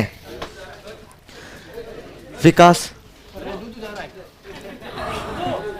अरे जाने दो, अरे जाने दो छोरा, कल से आतुर है घर जाने के लिए। पढ़ लिया पूरा बैठ के, ये बड़ी बात है। हैं? हाँ, वही बहुत बड़ी बात है। ऐसे कौन निकालता है? हाँ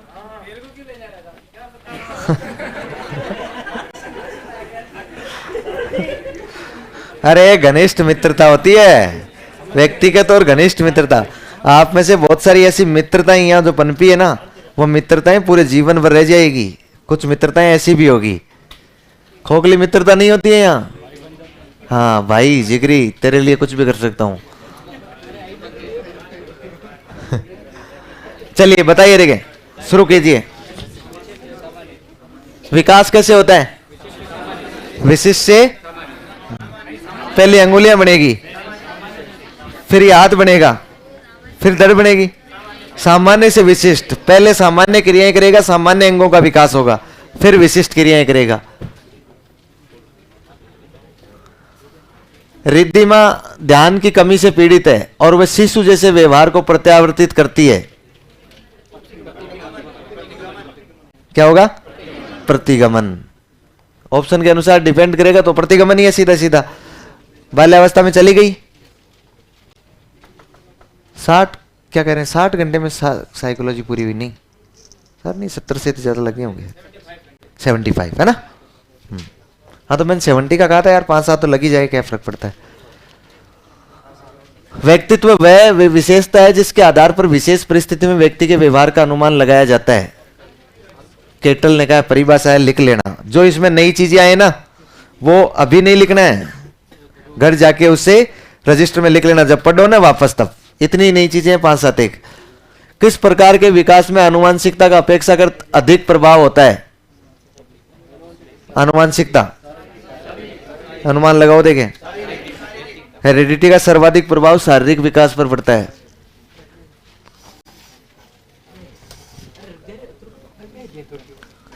हार्वर्ड गार्डनर के बहुबुद्धि सिद्धांत के अनुसार निम्नलिखित विशेषताओं से युक्त एक व्यक्ति बुद्धि के किस प्रकार में वर्गीकृत किया जाएगा?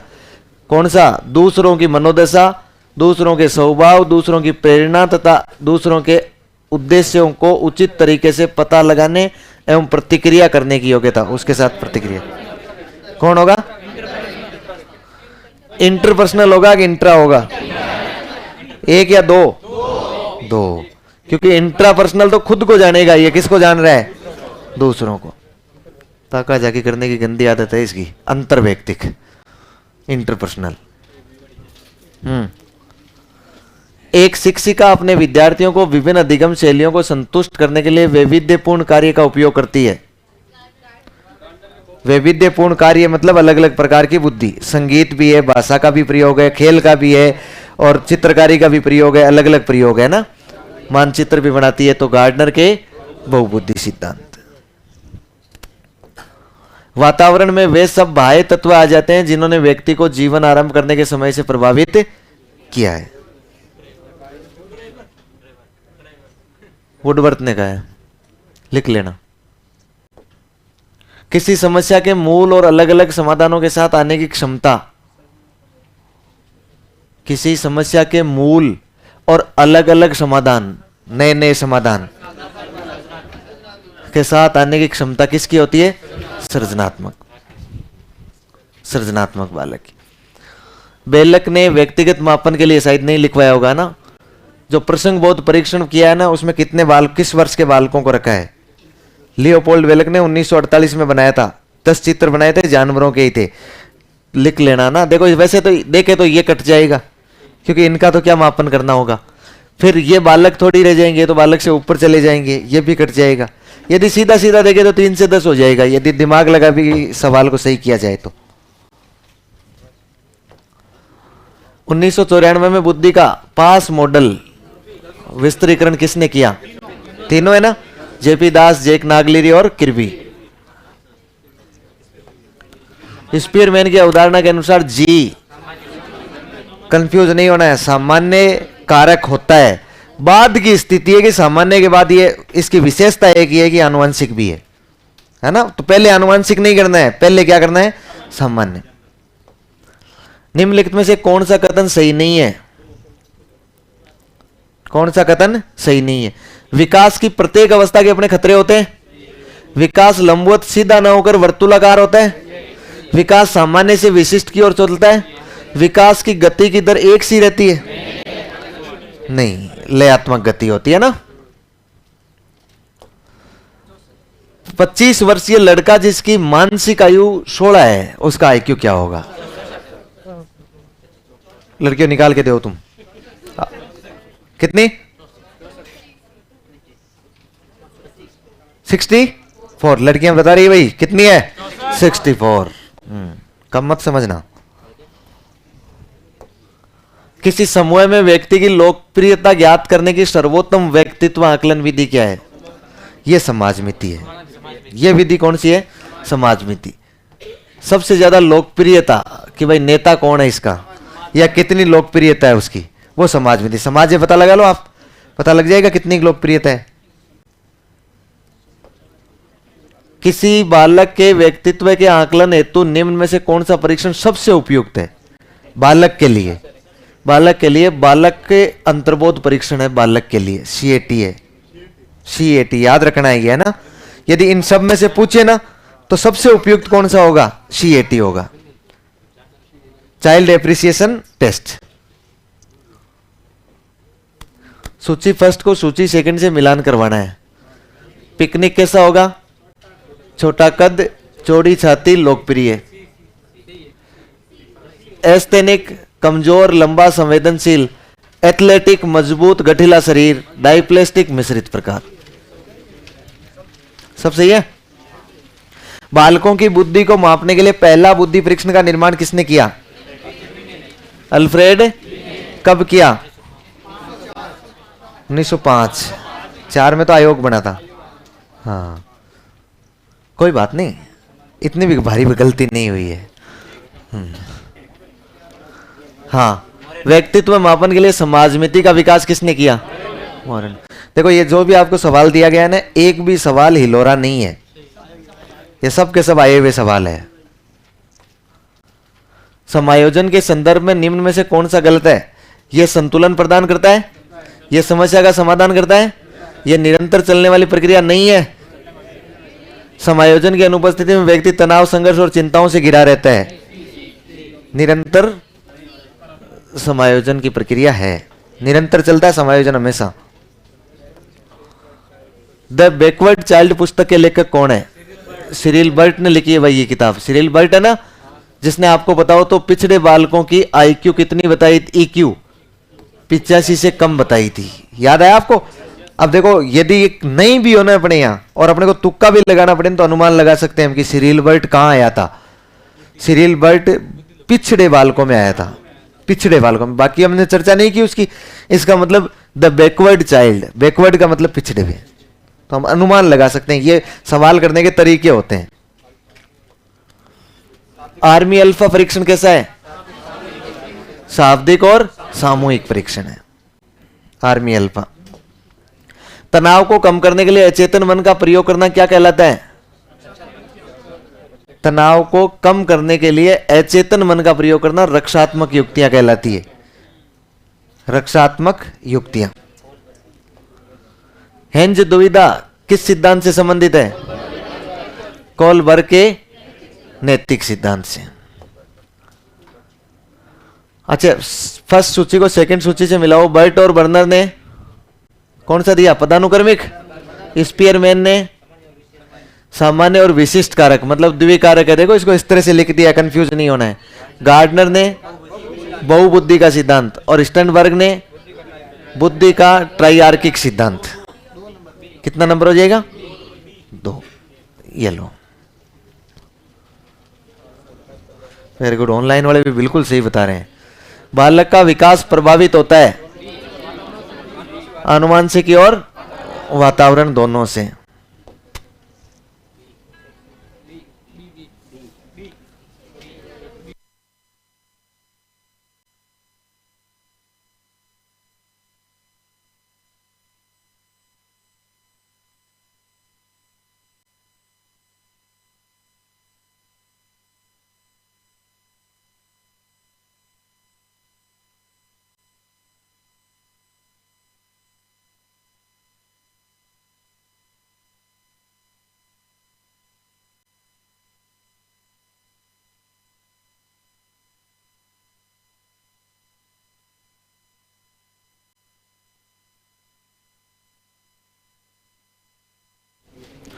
हाँ, शैक्षिक उपलब्धि क्यू ज्ञात करने का बताओ। देखें,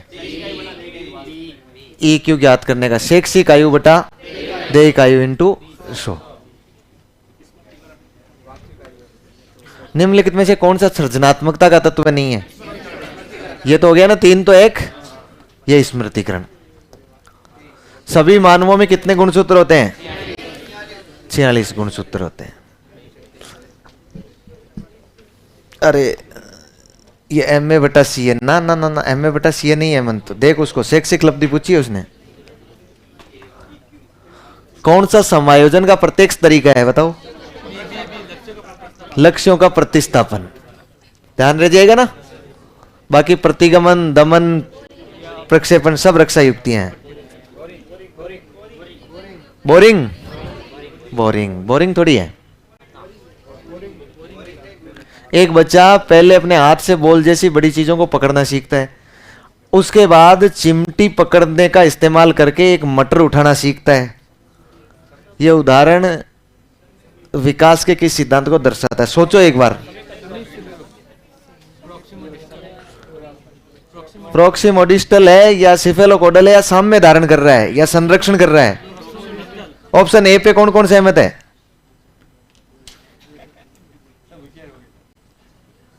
28 में 23 गुणसूत्र भी तो हो सकते हैं ना। 23 तो जोड़े होते हैं भाई, 23 तो जोड़े होते हैं। वो तो क्या मोटरसाइकिल 23 ही होती है? हाँ, आदमी तो पूरे 46 होते हैं। हाँ, इसलिए 1 पर 2 को सवारी करनी पड़ती है। ऑप्शन ए पे कौन सहमत है? कोई नहीं। ऑप्शन बी पे, ऑप्शन सी पे, डी पे। देखो विकास की दिशा के दो ही नियम है, एक तो ये ध्यान रखना, इसलिए होगा तो इन दोनों में से। और सिपेलोकोडल कहता है पहले सिर का विकास, फिर धड़ का, फिर पैर का। और ये कहता है पहले धड़, फिर यहां, फिर ये, फिर अंगुलियां। इसका मतलब ये कह रहा है पहले बॉल पकड़ना सीख रहा है, इसका मतलब हाथ का विकास, फिर अंगुलियों से विशिष्ट कार्य करना सीख रहा है। ये ऐसे चलेगा, वो ऐसे चलेगा। और कभी भी बॉल मुंह से या छाती से या पांव से नहीं पकड़ी जाएगी। किससे पकड़ी जाएगी? और ये कह भी रहा है ना हाथ, ये हाथ बता भी तो रहा है ना, तो हाथ के विकास की तो वो बात कर ही नहीं रहा है ये सिपेलोकोडल। इसलिए कौन सा हो गया? समीप दूराभिमुख। बाल अध्ययन जनक कौन है? Stanley hall. Very good. कौन सा स्थूल कौशल के उपयोग का एक उदाहरण है? स्थूल मतलब मोटा। एक पैर पर संतुलन बनाना, एक मटर को अंगुलियों से दबाना, किताब के पन्ने पलटना, पेंसिल पकड़ना। एक पैर पर संतुलन बनाना मतलब यह है कि पूरा शरीर काम आ रहा है। किशोरावस्था में सामाजिक विकास की महत्वपूर्ण विशेषता का बढ़ा हुआ प्रभाव है। कौन? जिगरी। ये भाई भी सही हो सकता था लेकिन साथ में गलत लिख दिया। यूरी ब्रॉन फैन ब्रेनर का विकास का पारिस्थितिकी परक दृष्टिकोण व्यक्ति के विकास के कारकों में भूमिका पर अधिक बल देता है। कौन से कारक सर्वाधिक प्रभावित करते हैं? आनुवंशिक कारक नहीं, आनुवंशिक एवं वातावरणीय दोनों नहीं है। तो कौन से हैं? परिवेश।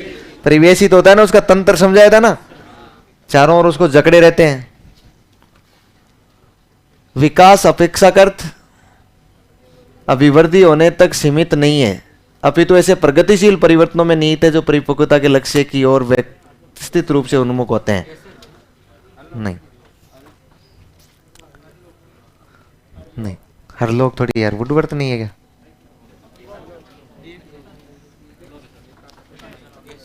छोड़ो इसको एक बार, है ना। सवाल सही है, परिभाषा सही है, लेकिन आप ढूंढ लेना नहीं इसका यार, आप ढूंढ लेना। मैं अभी अभी अभी सर्च करते हैं, कोई ना कोई सर्च करो। देखिए ये मेरे ख्याल से तो इसमें वुडवर्थ होना चाहिए। प्रगतिशील परिवर्तनों में निहित है और परिपक्वता के लक्ष्य की ओर व्यवस्थित रूप से उन्मुख होते हैं। कोई नहीं, 36 नंबर याद रखना, एक साइड में लिखना 36 नंबर। हाँ ऑनलाइन वाले भी समाधान करके भेज देंगे। 36 वाला साइड लिखना अपने। 36 में डी देखो वाले भी भेज दिया मनीष ने। ये लो मनीष, कैसे मान लूं मैं? प्रकृति एवं पोषण विवाद निम्नलिखित में से किससे संबंधित है? आनुवंशिक एवं वातावरण। देखो अच्छा एक चीज और बताऊंगा मैं ना, इसमें कुछ कुछ बातें ऐसी होगी जो आपके लिए नहीं होगी, जैसे एनिमस एनिमार, तो इसमें आपको कंफ्यूज नहीं होना है।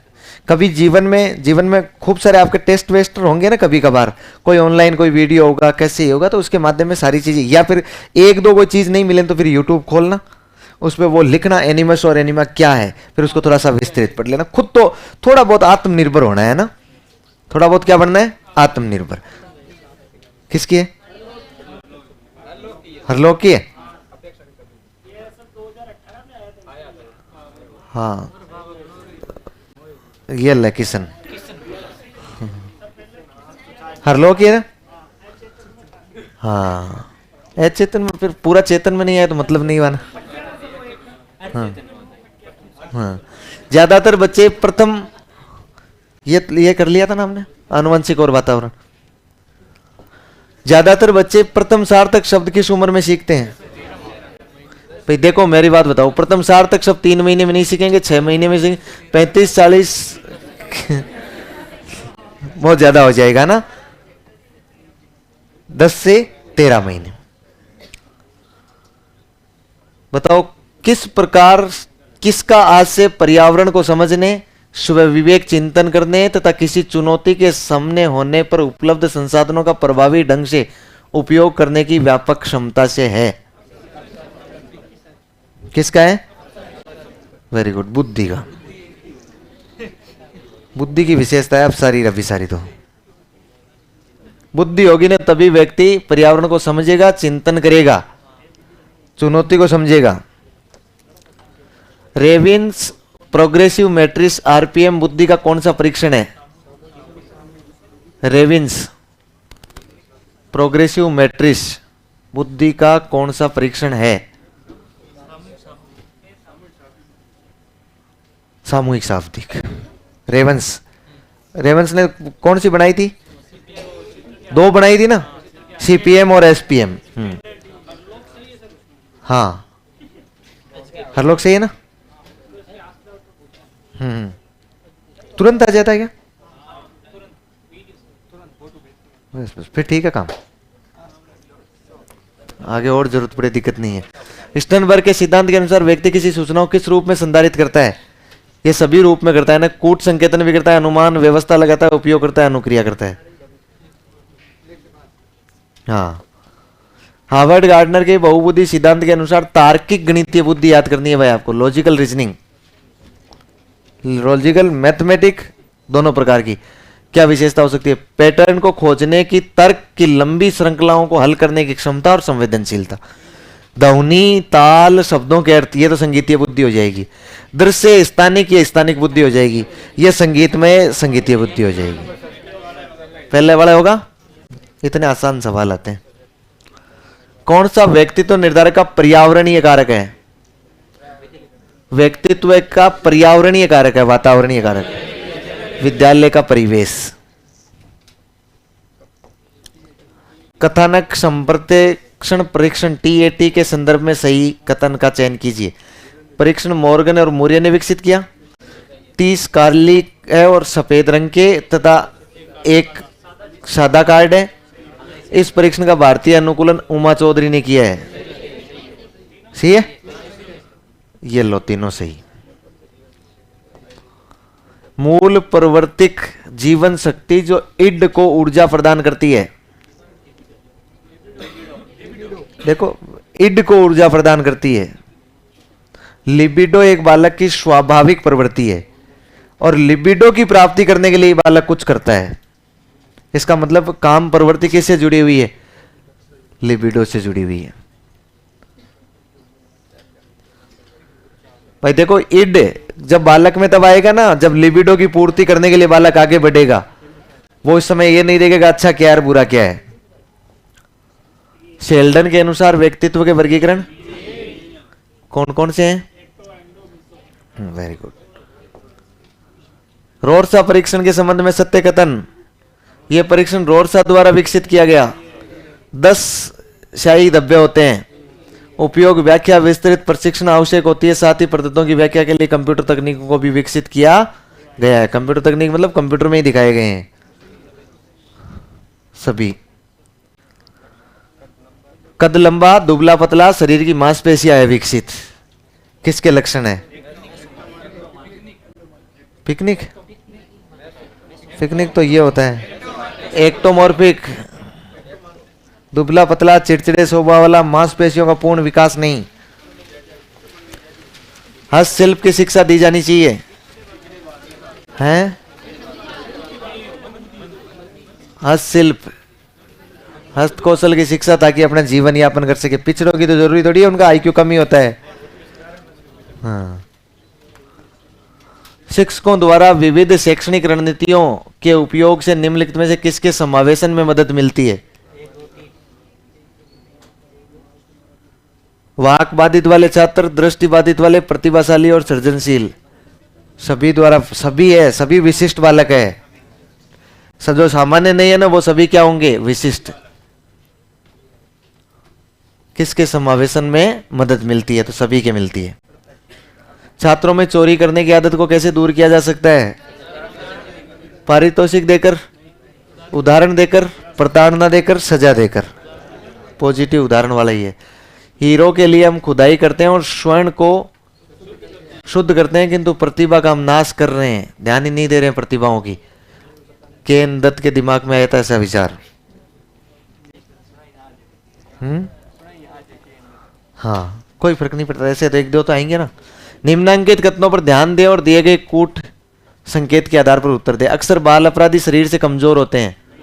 नहीं होते। बाल अपराधी किसी समस्या के समाधान में सीधा एवं सुगम रास्ता अपनाते हैं, डायरेक्ट अपनाते हैं वो।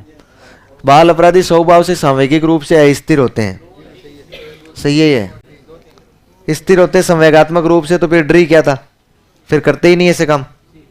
2 और 3 सही है। किसने किशोरावस्था को पहचान निर्माण के रूप में विशेष महत्वपूर्ण अवधि के रूप में वर्णित किया है? पढ़ो देखिए इसको,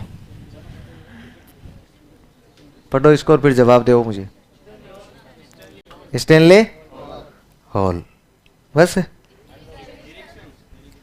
देखो, किशोरावस्था को पहचान निर्माण, पहचान वर्सेज संभ्रांति की अवस्था, एरिक इरिक्सन का कैसे बच्चे अपनी पहचान को निर्मित करते हैं, कैसे समाज उनका सहयोग करता है ना। कंफ्यूज नहीं होना है, स्टैनली हॉल नहीं है, कौन है, इरिक्सन है।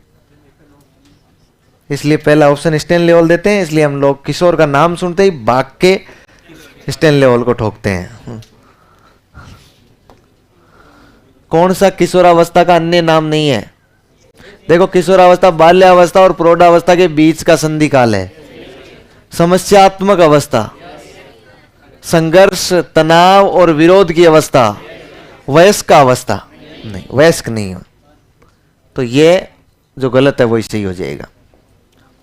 कौन सी समायोजन समस्याओं का सामना बौद्धिक रूप से प्रतिभाशाली विद्यार्थियों यानी अधिगमकर्ताओं को करना पड़ सकता है? देखो देखें, उपलब्ध साथियों से श्रेष्ठता का भाव, उनके ये भी समस्या रहती है। हम होशियार बनते हैं, समझते हैं, साथ वाला कहते हैं तुझे क्या आता है, तू ज्यादा होशियार हो रहा है, तेरे से ज्यादा मुझे आता है।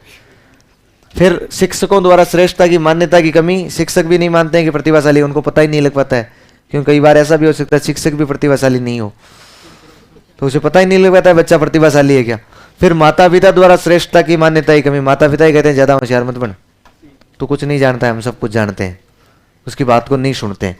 सभी जगह इसको बेचारे को ये झेलना पड़ता है। फिर विकास संबंधित है, विकास में वृद्धि भी है, परिपक्वता भी है, आयु भी है, सब आ जाएगी। फिर निश्चित तथा पूर्व कथनीय प्रतिरूप का सिद्धांत संबंधित है। निश्चित तथा पूर्व कथनीय प्रतिरूप मतलब निश्चित है और पूर्व कथनीय प्रतिरूप, भविष्यवाणी की जा सकती है, वृद्धि और विकास की जा सकती है, मोटिवेशन की नहीं की जा सकती है ना। भविष्यवाणी वृद्धि और विकास की जा सकती है। किसकी? बुद्धि ऑप्शन में नहीं है, हैं?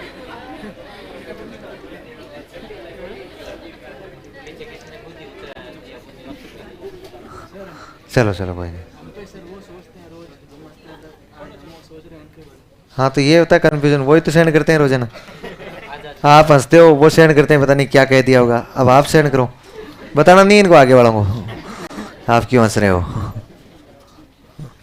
हाँ, सुप्रसिद्ध 3 पर्वत समस्या, ये जाके यूट्यूब पे ढूंढना ना। ये स्वकेंद्रण से संबंधित है, स्वकेंद्रण से।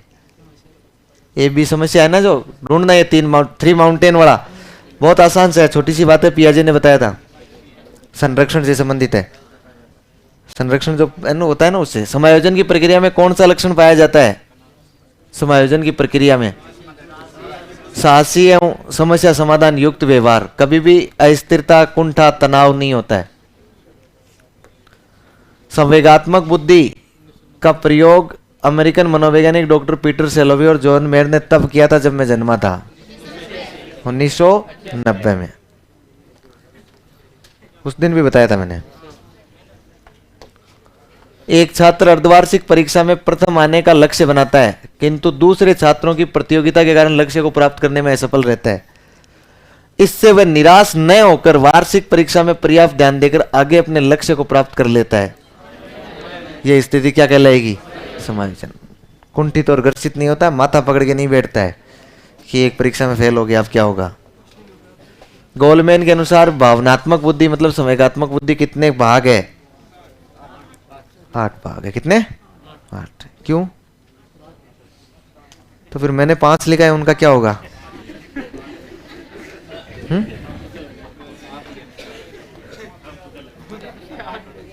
5 लिखवाए हुए हैं, 5 घटक, 5 तत्व है। एक किशोर जिसने औपचारिक संक्रियात्मक विचार विकसित कर लिया है। औपचारिक संक्रियात्मक विचार कौन सी अवस्था में आ गया है? फॉर्मल में आ गया ना, लास्ट वाले में। भविष्य के बारे में व्यवस्थित रूप से सोच सकता है, दी गई परिस्थिति के लिए व्यवस्थित रूप से विभिन्न संभावनाएं उत्पन्न कर सकता है। उन दुनिया के बारे में सोचते हैं जो वास्तविक रूप में नहीं है। सही है, अमूर्त चिंतन है। हाँ, और आगमनात्मक तर्क कर सकता है, कर सकता है, आगमन निगमन तर्क कर सकता है ना। क्या हो जाएगा? एबीसीडी। आप इससे कंफ्यूज नहीं होना है कि उस दुनिया के बारे में सोचता है जो वास्तविक रूप में नहीं है, बोले ये तो नहीं सोच सकता है। सोच सकता है, वो हाइपोथेसिस, अमूर्त चिंतन है। हाँ, सोचता है, जो रियल में नहीं है उसके बारे में सोचता है, हमेशा ही सोचता है। स्टैनली हॉल ने किस पुस्तक में किशोरावस्था का विस्तृत कहा? Adolescence. Frames of mind, the theory of multiple intelligence, ये मैंने लिखवाया नहीं आपको, लेकिन मल्टीपल इंटेलिजेंस का सिद्धांत किसने दिया? हार्वर्ड गार्डनर ने। अरे हार्वर्ड गार्डनर। उत्तर बाल्यावस्था में बालक भौतिक वस्तुओं के लिए आवश्यक रूप से परिवर्तन समझने लगता है। संख्या में, भार में, कमी में सब समझने लगता है। मतलब द्रव्यमान, संख्या और क्षेत्र सब में समझने लग जाता है। उत्तर बाल्यावस्था बहुत बड़ी है, 10 से 12 है। हाँ, कुछ लोगों का कहना है कि जब बालकों को गुस्सा आता है तो वो खेलने के लिए चले जाते हैं, जब तक कि पहले से अच्छा महसूस नहीं करते हैं। उनके व्यवहार में निम्न में से कौन सा प्रतिरक्ष है? विस्थापन, डिस्प्लेसमेंट, है ना। अब देखो यहां उसमें उसने ये नहीं दिया पृथक्करण। पृथक्करण देता तब हम कंफ्यूज होते, आगे कंफ्यूज वाला है। ये डिस्प्लेसमेंट मतलब गुस्सा किस पर उतारते हैं? खेल पर उतारते हैं। समायोजन से तात्पर्य स्वयं का विभिन्न परिस्थितियों में अनुकूल करना है ताकि संतुष्ट किया जा सके दूसरों को, प्रेरकों को, उद्देश्यों को, आवश्यकताओं को। तभी तो समायोजन बिगड़ता है ना। जिन बालकों की बुद्धि लब्धि है कितनी, जिन्हें साधारणतः मानसिक न्यूनता से ग्रसित किया गया है, 70 से कम या ऊपर? 70 से कम। बच्चों में अमूर्तमान प्रत्ययों को ग्रहण करने की योग्यता होती है। अमूर्तमान प्रत्यय मतलब अमूर्त सोचने की प्रतिभाशालियों में होती है। व्यक्तिगत भेद पाए जाते हैं, भाई बुद्धि में भी पाए जा सकते हैं, अभिवृद्धि भी हो सकती है, गतिवाही योग्यता भी हो सकती है। सभी एक समायोजन तंत्र में अतीत, वर्तमान और प्रस्तावित व्यवहार के अनुमोदित कारणों में तार्किक और सामाजिक रूप से सोचना शामिल कहलाता है।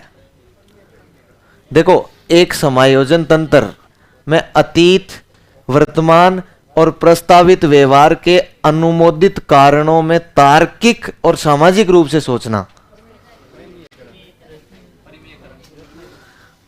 देखो, इसमें दमन तो नहीं है, इसमें प्रतिगमन भी नहीं है, रिप्रेशन नहीं है, रिग्रेशन नहीं है, प्रतिकरण कोई होता नहीं है, मैं ध्यान में नहीं है, नहीं भी होता होगा, होता भी होगा ना। तो आप देख लो, मैंने कहा एक बुद्धिमत्ता पूर्वक कोई भी तर्क हो ना, वो रेशनलाइजेशन में होता है, वो औचित्य स्थापन में होता है। किस में होता है? औचित्य स्थापन। औचित्य स्थापन को हमने युक्तिकरण, तर्क संगतिकरण कहा था, परिमेयकरण नया नाम और आ गया है ना। आप ध्यान रखना, रेशनलाइजेशन होता है सामाजिक रूप से और तार्किक रूप से सोच रहा है कि नहीं सोच रहा है, तो क्या हो जाएगा? परिमेयकरण। उपचारात्मक शिक्षण किस प्रकार के बालकों के लिए प्रयुक्त होता है? उपचारात्मक शिक्षण धीमी गति से सीखने वाले बालक। आनुवंशिकी के जनक है ग्रेगर मेंडल। 16 वर्ष आयु का बच्चा बुद्धि लब्धि परीक्षण में 75 अंक प्राप्त करता है, उसकी मानसिक आयु है, रुको रे चोरो, तुमने बताया था ना। तुम निकालो आराम से और आज साबित कर दो। हाँ, कितना? 12 वर्ष। 12 ये नहीं, ये 12 वर्ष सही है क्या? फिर और सोच लेना, ये और कुछ सही है ना?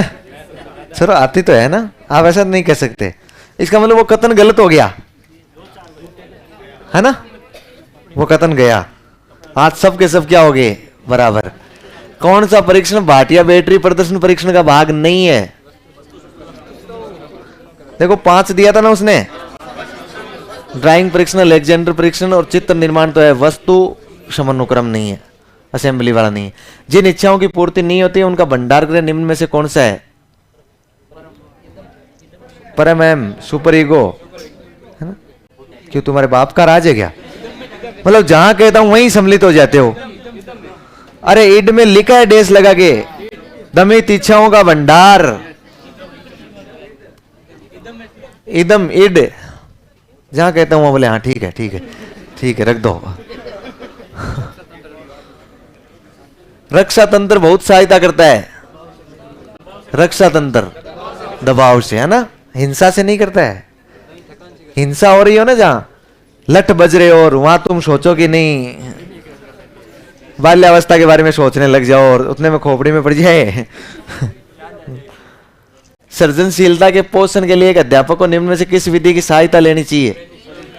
ब्रेन स्टॉर्मिंग, है ना, मस्तिष्क उद्वेलन विधि होती है। 20वीं शताब्दी को बालकों की शताब्दी कहा जाता है, क्रो एंड क्रो। मनुष्य जीवन का आरंभ मूलतः घटित है, ये तो मैं जानता ही नहीं हूं, केवल एक कोश। ये लो, विज्ञान का है ना, ये अपने काम का नहीं है। यदि पूनम की कालक्रमिक उम्र तथा मानसिक आयु 9 साल है तो उसकी बुद्धि लब्धि का वर्ग कौन सा होगा? औसत से कम होगा, औसत होगा? औसत 100 हो जाएगा तो सीधा सीधा तो औसत में जाएगा वो। निम्नलिखित में से कौन सूक्ष्म चलन कौशल का उदाहरण है? फाइन का, चढ़ना, कूदना, दौड़ना, लिखना। जब कोई व्यक्ति केक खाना चाहता है लेकिन साथ ही वजन बढ़ने से डरता है, किस प्रकार का है? लक्ष्य जितना आकर्षित कर रहा है उतना डरा रहा है उसे, उपागम परिहार। काल्पनिक श्रोता, इमेजिनरी ऑडियंस, सपनों का राजकुमार और परियां किशोरावस्था में। एक बालक परीक्षा में फेल हो जाता है तो वह बहाना करता है कि प्रश्न पत्र पाठ्यक्रम से बाहर था। यहां ध्यान रखना भाई, नहीं देखो मैं बताऊं, इनमें कुछ भी माना जा सकता है जब दोनों ऑप्शन में हो, तो वो एग्जामिनर पर डिपेंड करता है। इसमें मानना था उसने औचित्य स्थापन, इसने कहा था कि एक बुद्धिमत्ता पूर्वक तर्क है इसका, इसलिए औचित्य स्थापन मानना था। अब एक बार ऐसा सवाल पूछा गया उसमें औचित्य स्थापन था नहीं ऑप्शन में, तो प्रक्षेपण आ गया। दोबारा ऐसा सवाल पूछा जाए जिसमें प्रक्षेपण ऑप्शन में नहीं हो तो ये आ जाएगा। देखो कुछ भी हो सकता है ना, थोड़ा सा ये तो, कुछ चीजें तो नसीब पे भी डिपेंड करती है। फिर मान लेना कि तर्क कैसा होना चाहिए, बुद्धिमत्ता पूर्वक होना चाहिए। सीधा सीधा उल्टा दोष निकालता है ना, वो अलग बात है। प्रश्न पत्र पाठ्यक्रम से बाहर है। बुद्धि का त्रिआयामी गिलफोर्ड। ब्रिजेज के अनुसार उत्तेजना किसका भाग है? संवेगात्मक। आलपोर्ट के अनुसार व्यक्तित्व गत्यात्मक संगठन है, मनोदैहिक तंत्र का। स्वजागरूकता, स्वनियमन, प्रेरणा, प्रानुभूति और सामाजिक कौशल, याद करो यही वो 5 घटक है जो गोलमैन ने बताए थे सांवेगिक बुद्धि के। मिनीसोटा बहुपक्षीय व्यक्तित्व सूची MMPI, आतावे और मैकलेले। अंतर्मुखी बहिर्मुखी प्रकार का आधार है समाजशास्त्रीय, मनोवैज्ञानिक, शरीर रचना या उपयोग सभी। ये तो पता नहीं है ना, देखो वापस पढ़ना पड़ेगा ना, उस वीडियो को वापस देखना पड़ेगा। मैं व्यक्तित्व के वर्गीकरण पढ़ाना शुरू किया, मैंने 3 पढ़ाई पहले, फिर मैंने लिखा नोट लगा कि शरीर संरचना के आधार पर है इसलिए इनको मान्य नहीं किया जाता है। और फिर कहा अब जो हम पढ़ेंगे ना वो मनोवैज्ञानिक गुणों के आधार पर पढ़ेंगे। समाजशास्त्री तो केवल एक था जिसका हमने अलग से नाम लिखवा दिया था, स्प्रेंगलर, और कोई समाजशास्त्री नहीं है। जितने भी है ना बाकी सारे मनोवैज्ञानिक गुणों के आधार पर है। पियाजे के सिद्धांत में कौन सा घटक शामिल नहीं है? बताओ देखें। देखो स्कीमेटा तो स्कीमा है, वास्तविकता सिद्धांत द रियलिटी प्रिंसिपल नहीं, कहाँ है वास्तविकता क्या है उसमें?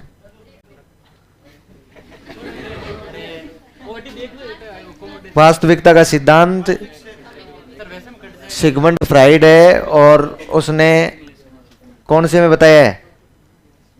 वास्तविकता के सिद्धांत पर काम करता है कौन सा प्रवृत्ति? ईगो। वास्तविकता वाइगोत्स की बताया, वो तो स्तर बताया उसने, लेवल बताया, सिद्धांत नहीं बताया, प्रिंसिपल नहीं दिया है, प्रिंसिपल नहीं दिया ना।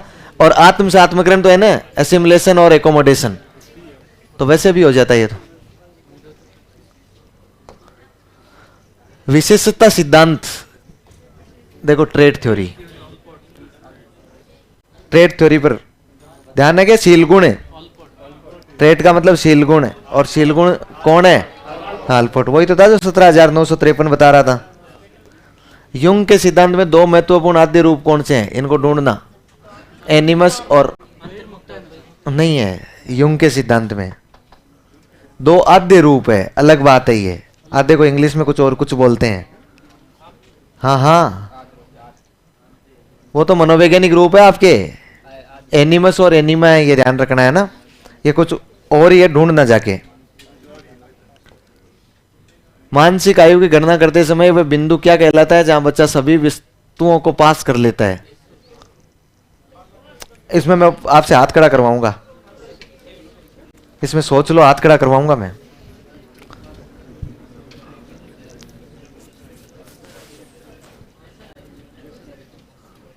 सोच लिया?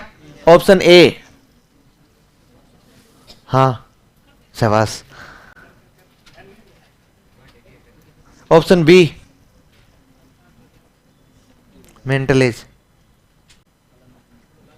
थोड़ा लगे यार, ये पूछ ही तो वही रहा है ना, मतलब वह अधिकतम आयु जिसका बालक प्रश्न हल कर सकता है, वही तो है, यही कह रहे हैं, जिसके बालक प्रश्न हल कर सकता है वह अधिकतम आयु कौन सी है?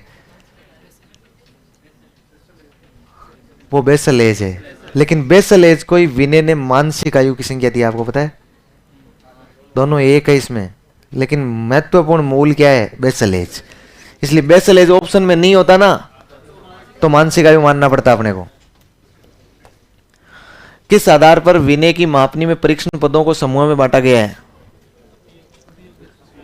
अल्फ्रेड विनय, अल्फ्रेड विनय ने जो मापनियां बनाई है ना, उसको उम्र के आधार पर बांटा है। किस बालक की बुद्धि का अध्ययन करना है, उम्र के आधार पर ही बांटा है ना। मैंने कहा था ना, पहली क्लास का, दूसरी क्लास का, तीसरी क्लास का, चौथी क्लास के अलग अलग पेपर बनाए हैं, तो वो किसके आधार पर है? उम्र के आधार पर है। निम्नलिखित में से कौन सा पक्ष कोशिकीय वृद्धि को बताता है? विकास का संप्रत्यय, वृद्धि का संप्रत्यय, या अधिगम का संप्रत्यय, या परिवर्तन का? वृद्धि का। कोशिकाओं में वृद्धि होना क्या है? वृद्धि।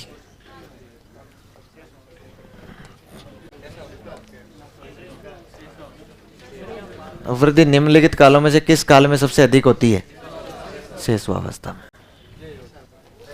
यह आपका कोर्स कंप्लीट।